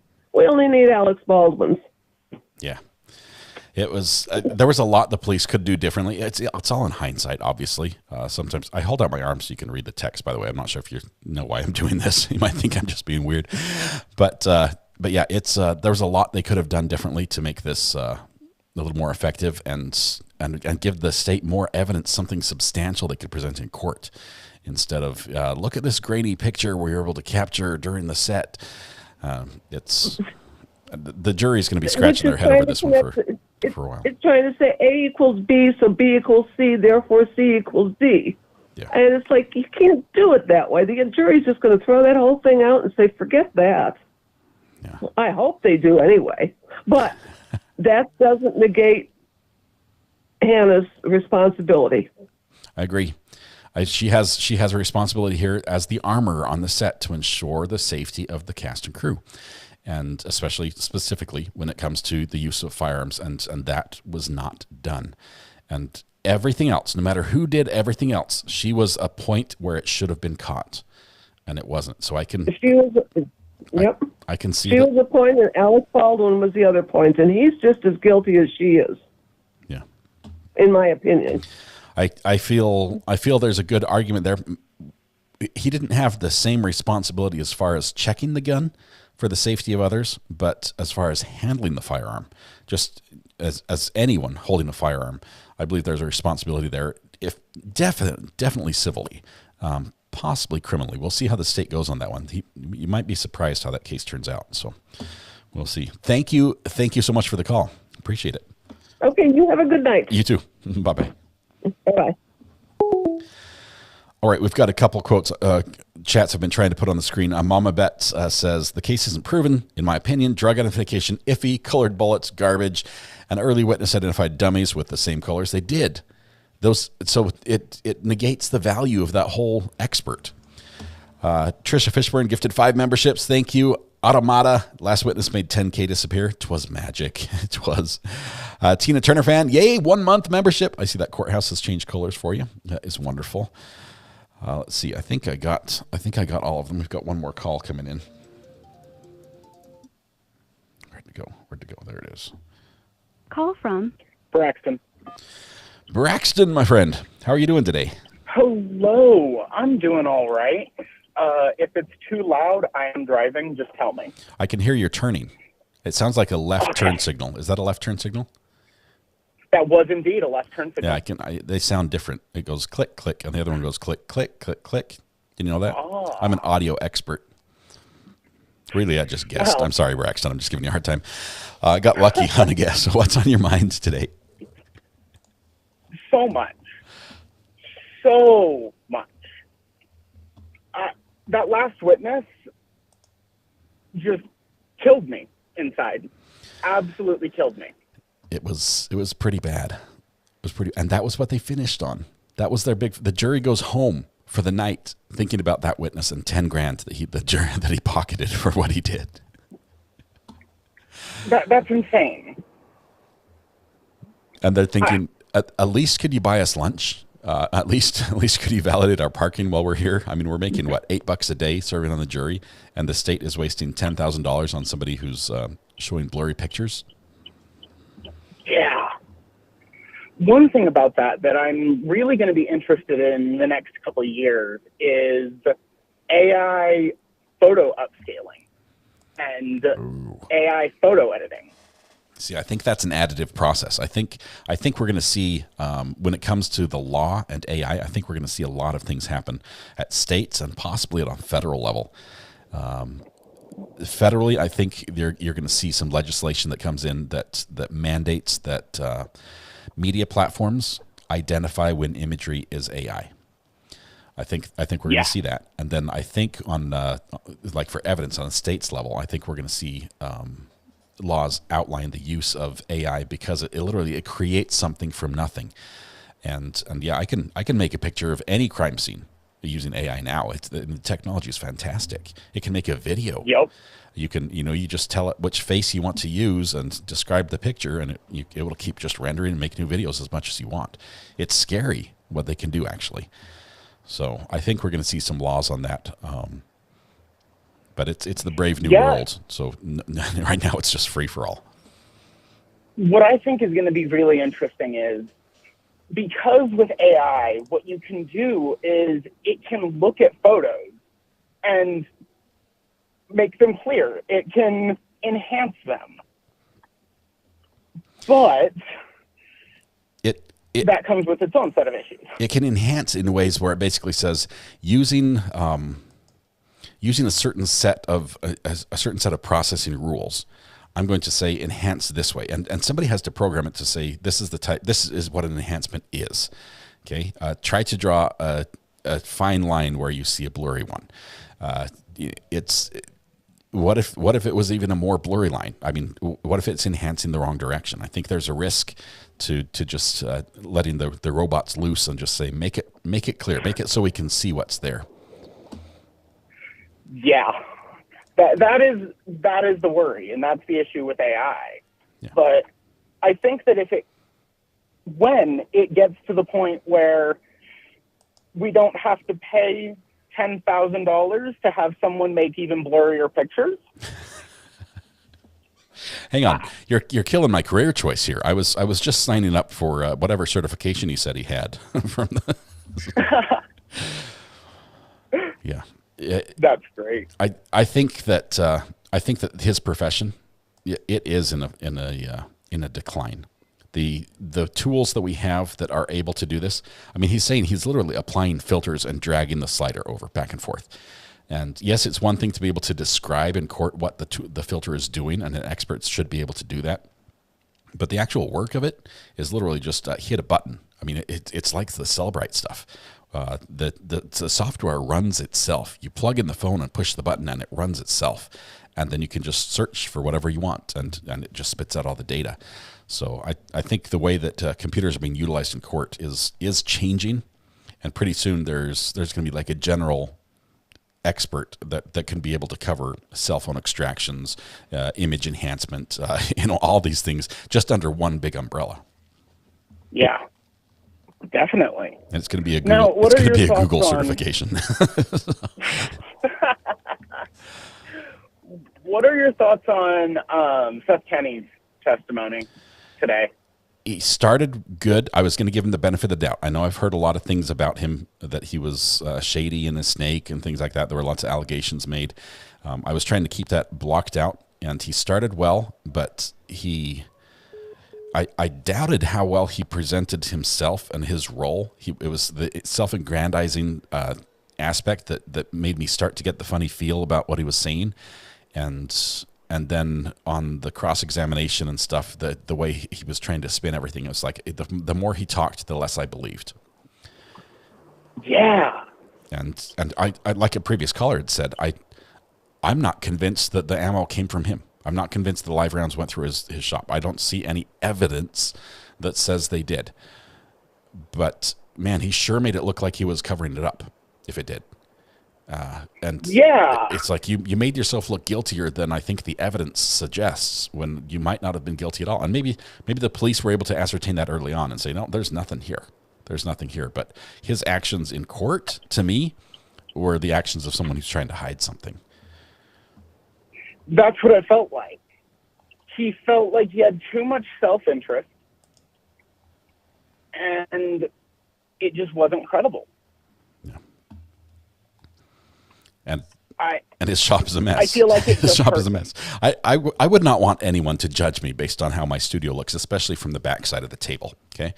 Because if anyone sees my cables that are just, they spill down over the floor and just, it's terrible. I'm sure it's a fire hazard. I'm pretty sure. I wouldn't want somebody to judge me like that. And so I can't really just judge him based on how he keeps his workshop, his warehouse, whatever he wants to call it. But, oh my goodness, no inventory? I mean, I know what I've got. I know where my cables are. You tell me that you need a 25-foot HDMI 8K. I can tell you exactly where the cable is. And maybe that's what he's saying, is that he just, in his head, he's good like that. But when it came to questioning him about his, the pictures, they're like, hey, what's that? Well, it looks like maybe, he didn't know. It's like, I'm not buying the whole, it's all up here, guys. I've got my entire inventory right here. I know what I've got. And I know what I don't have. That became very unbelievable to me when he wasn't sure even what he was looking at in his own shop. Entirely. Like, I work in IT. Currently, our department has no whatsoever. No what? So, no inventory whatsoever. I understand the nothing is sorted. But IT and weapons are two, very different things. Yeah, but if you guys had new computers come in, say you're going to tech refresh a client and you're bringing out the old stuff, all the new ones shipped to you, you're imaging, you're putting on how many computers you have, where the invoice came in, and you verify that all the computers showed up, the number of laptops, desktops, monitors, whatever it is. There's some sort of tracking there. And he sounds like stuff came in, stuff went out. It's sort of all just piled together. We keep stuff in the bathroom because that was convenient. I mean, it was like I was hurrying and unloading, needed a place to put it. And I guess I had to go to the bathroom, so I might as well just run into the bathroom, drop it there, use the facilities, and leave it, because why not? It doesn't instill confidence in his system. It doesn't instill confidence in his whole production. Yeah. I feel like all it did was hurt. I don't think that helps the state in any way, shape, or form. But I think if the defense had called them, it would have been even worse. I don't know. I don't know if the defense should call him at this point. I mean, if they presented, they could call him again. A lot of times they'll have the same witnesses on both sides. They might recall them for something else after they've presented a certain piece of evidence from one of their witnesses, then call him and confront him with that. It's a possibility we could see him again on the stand through the defense. Yeah, I think that if the state hadn't called him, it would have been worse, because the defense would have had to call him. Yeah. And so maybe it was they had to get all of the negative stuff that they knew he was going to say out in the open, but none of it helped. None of it. They didn't spin any of it. Yeah, it was a weird decision. It was strange, but I think mostly the state lost today on all their witnesses. I don't see a lot that they gained from anything they presented. Braxton, I'm getting notifications there's a live police chase. I'm trying to see if we can grab it, but I've got one more call from Rebecca. I'm going to let you go. Well, she's gone as well, so I waited too long. I'm the worst receptionist ever. I could be like an expert receptionist. Pay me $10,000 and I will hang up on people. There you go. Chase is on LA. Yeah, I'm seeing the texts come in.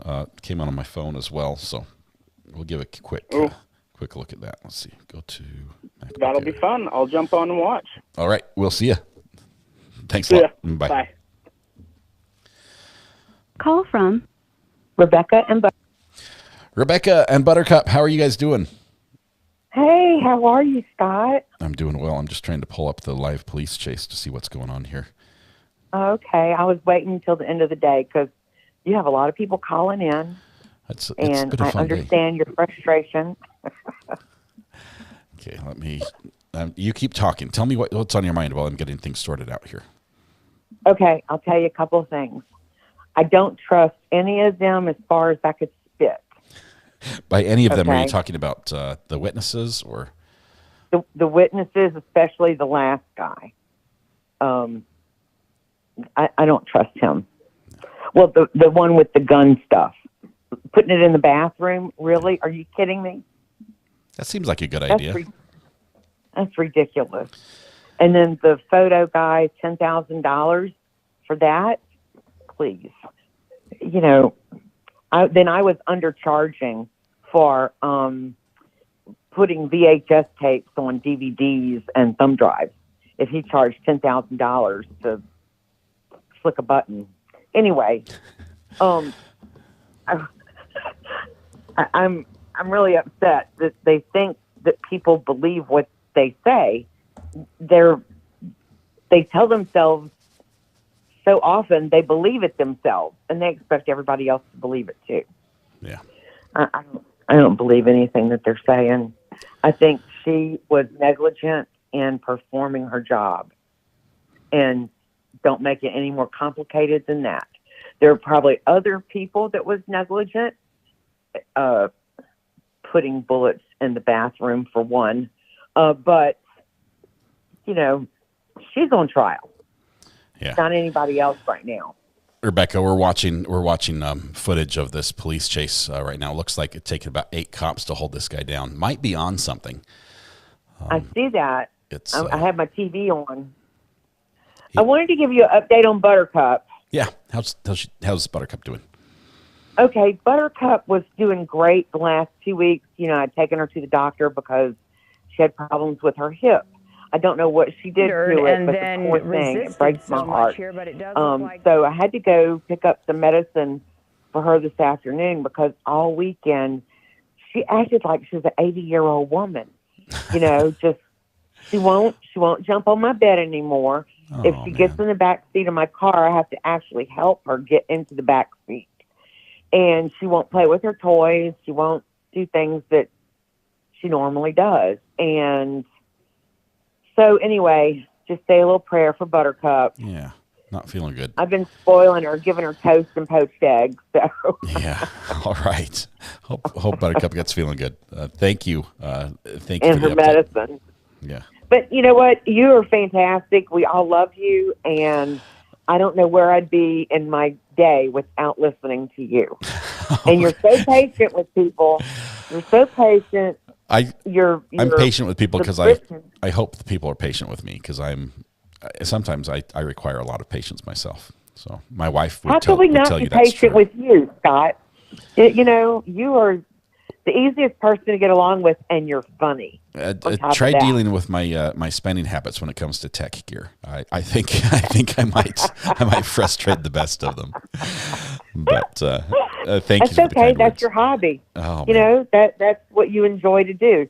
No, I try to say it's justified because it's a business expense. But well, that's true, and you love it, so it's not really like going to work. It's wonderful. It's the best job in the world. Rebecca, good to hear from you. Pause crossed for Buttercup, says Valerie. Thank you. Thanks for the update. Let us know. Thank you so much. All right. Y'all take care. Love you. you. Yep. Bye-bye. Bye-bye. All right. Thank you for that. Let's see. I'm not going to replay the chase. It was very brief. They've already jumped onto something else. But let's see. Anything else we need to cover up? A little resisting arrest. Yes, some possibly assault charges in there as well because he was kicking at the officers. Okay, it looks like you were gifted a membership. You're showing up in green. I think ATF does require a inventory for sure. Let's see. Anything else? I think that's about it. I think that's where we're going to leave it for today. So tomorrow when we start, they're going to start a little bit early. They're not going to start till, what she said, 10 o'clock? Was that right? Was it 10 o'clock in the morning? Did somebody can tell me before 9 o'clock, 10 o'clock? What time would that be here? I might try to go over to my to the convention center and see if I can do a little work first thing in the morning then.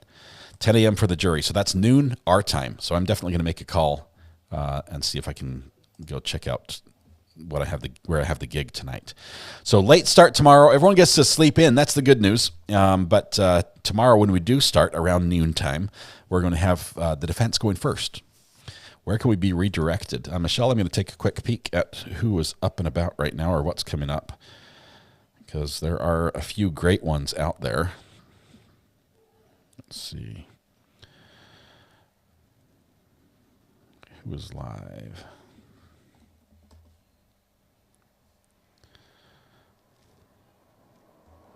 Okay.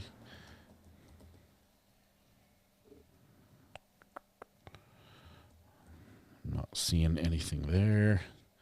The usuals are all down. We've got the Aussie Overlord is out there. Some storm chasers are out and about. DUI guy has something upcoming. Looks like Credence and Mikey followed that chase as well. Let's see, anything else? Lawyer Lee. Let's see, Lawyer Lee. Lawyer Lee does not allow me to port over to him. I can't do that. Or her. I don't know Lawyer Lee. She. So she'll have to turn on her settings to allow us to port over. What time do we start tomorrow? Noon Eastern time. We're probably going to start before then. But let's see. Welsh lady, I hope you read my messages. You know I'm only messing around because we love you all to bits. I didn't read any of the bad ones, just this one. So tomorrow, noontime Eastern time is when the court starts. We're going to be live before then. The reason why is because I think there's going to be some proceedings that will be live in court before the jury gets there. So just because they start at noon doesn't mean that's where we're going to start. We're probably going to start, around 10 or 10:30 Eastern time. So we'll just be a little bit later. Don't forget to pop over to Top Mark Media where you can see this counter. The counter keeps going. It's going and going. Let's see. The next thing is going to happen actually pretty soon. Look at this. We're going to have tonight, maybe. Looks like tonight or maybe early tomorrow morning we'll be at 2, 3, 4, 5, 6, 7, 8 as the total interest amount. That's going to be fun to see that happen. Screenshot if you do catch that when it happens and send it to me. No Runkle for a couple hours. Ian's, he's already got the live stream up. Guys, I don't have anybody to send you to, unfortunately. Let's see. Aussie Overlord talking about what the hails. Do you want to go hear Aussie Overlord talk about what the hails? It's a crazy case with a judge that just really seems to overstep his bounds. Danny, I don't see Danny. Let's see.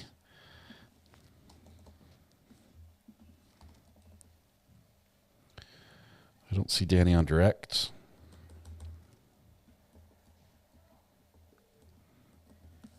I think Aussie Overlord, there might be a not safe for work content, some aspect that way. Yeah, we'll put it up there. I think sometimes there's some language on his, but if you're okay with that, I'll put that on there and leave it that way. Send us to LA flights. No, I'm not gonna do that. It's a little bit of a jump, but we'll go ahead and port you over to Aussie. At least it's still a law channel. He's talking about What the Hails. It's a Florida case out of Levy County. What the Hails is another YouTuber who ran into some super fans that became super stalkers. Legal action was involved. There's contempt of court charges going on back and forth. There's no love lost between these two. But what is Hales again? Hales is there's a channel that buys and sells the items out of storage units that are just left abandoned and not paid for. So they bid on them.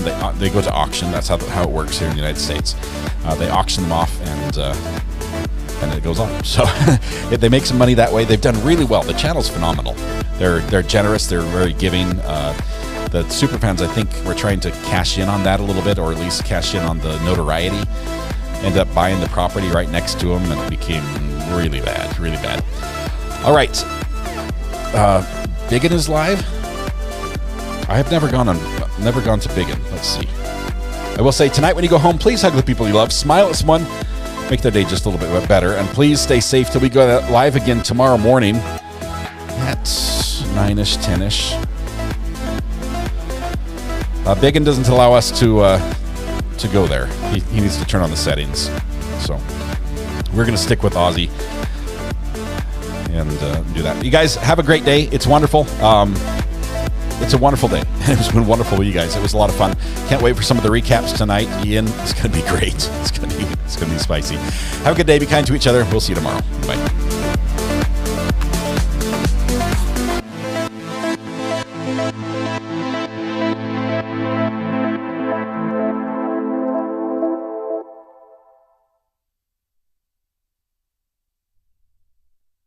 Alex Stollett.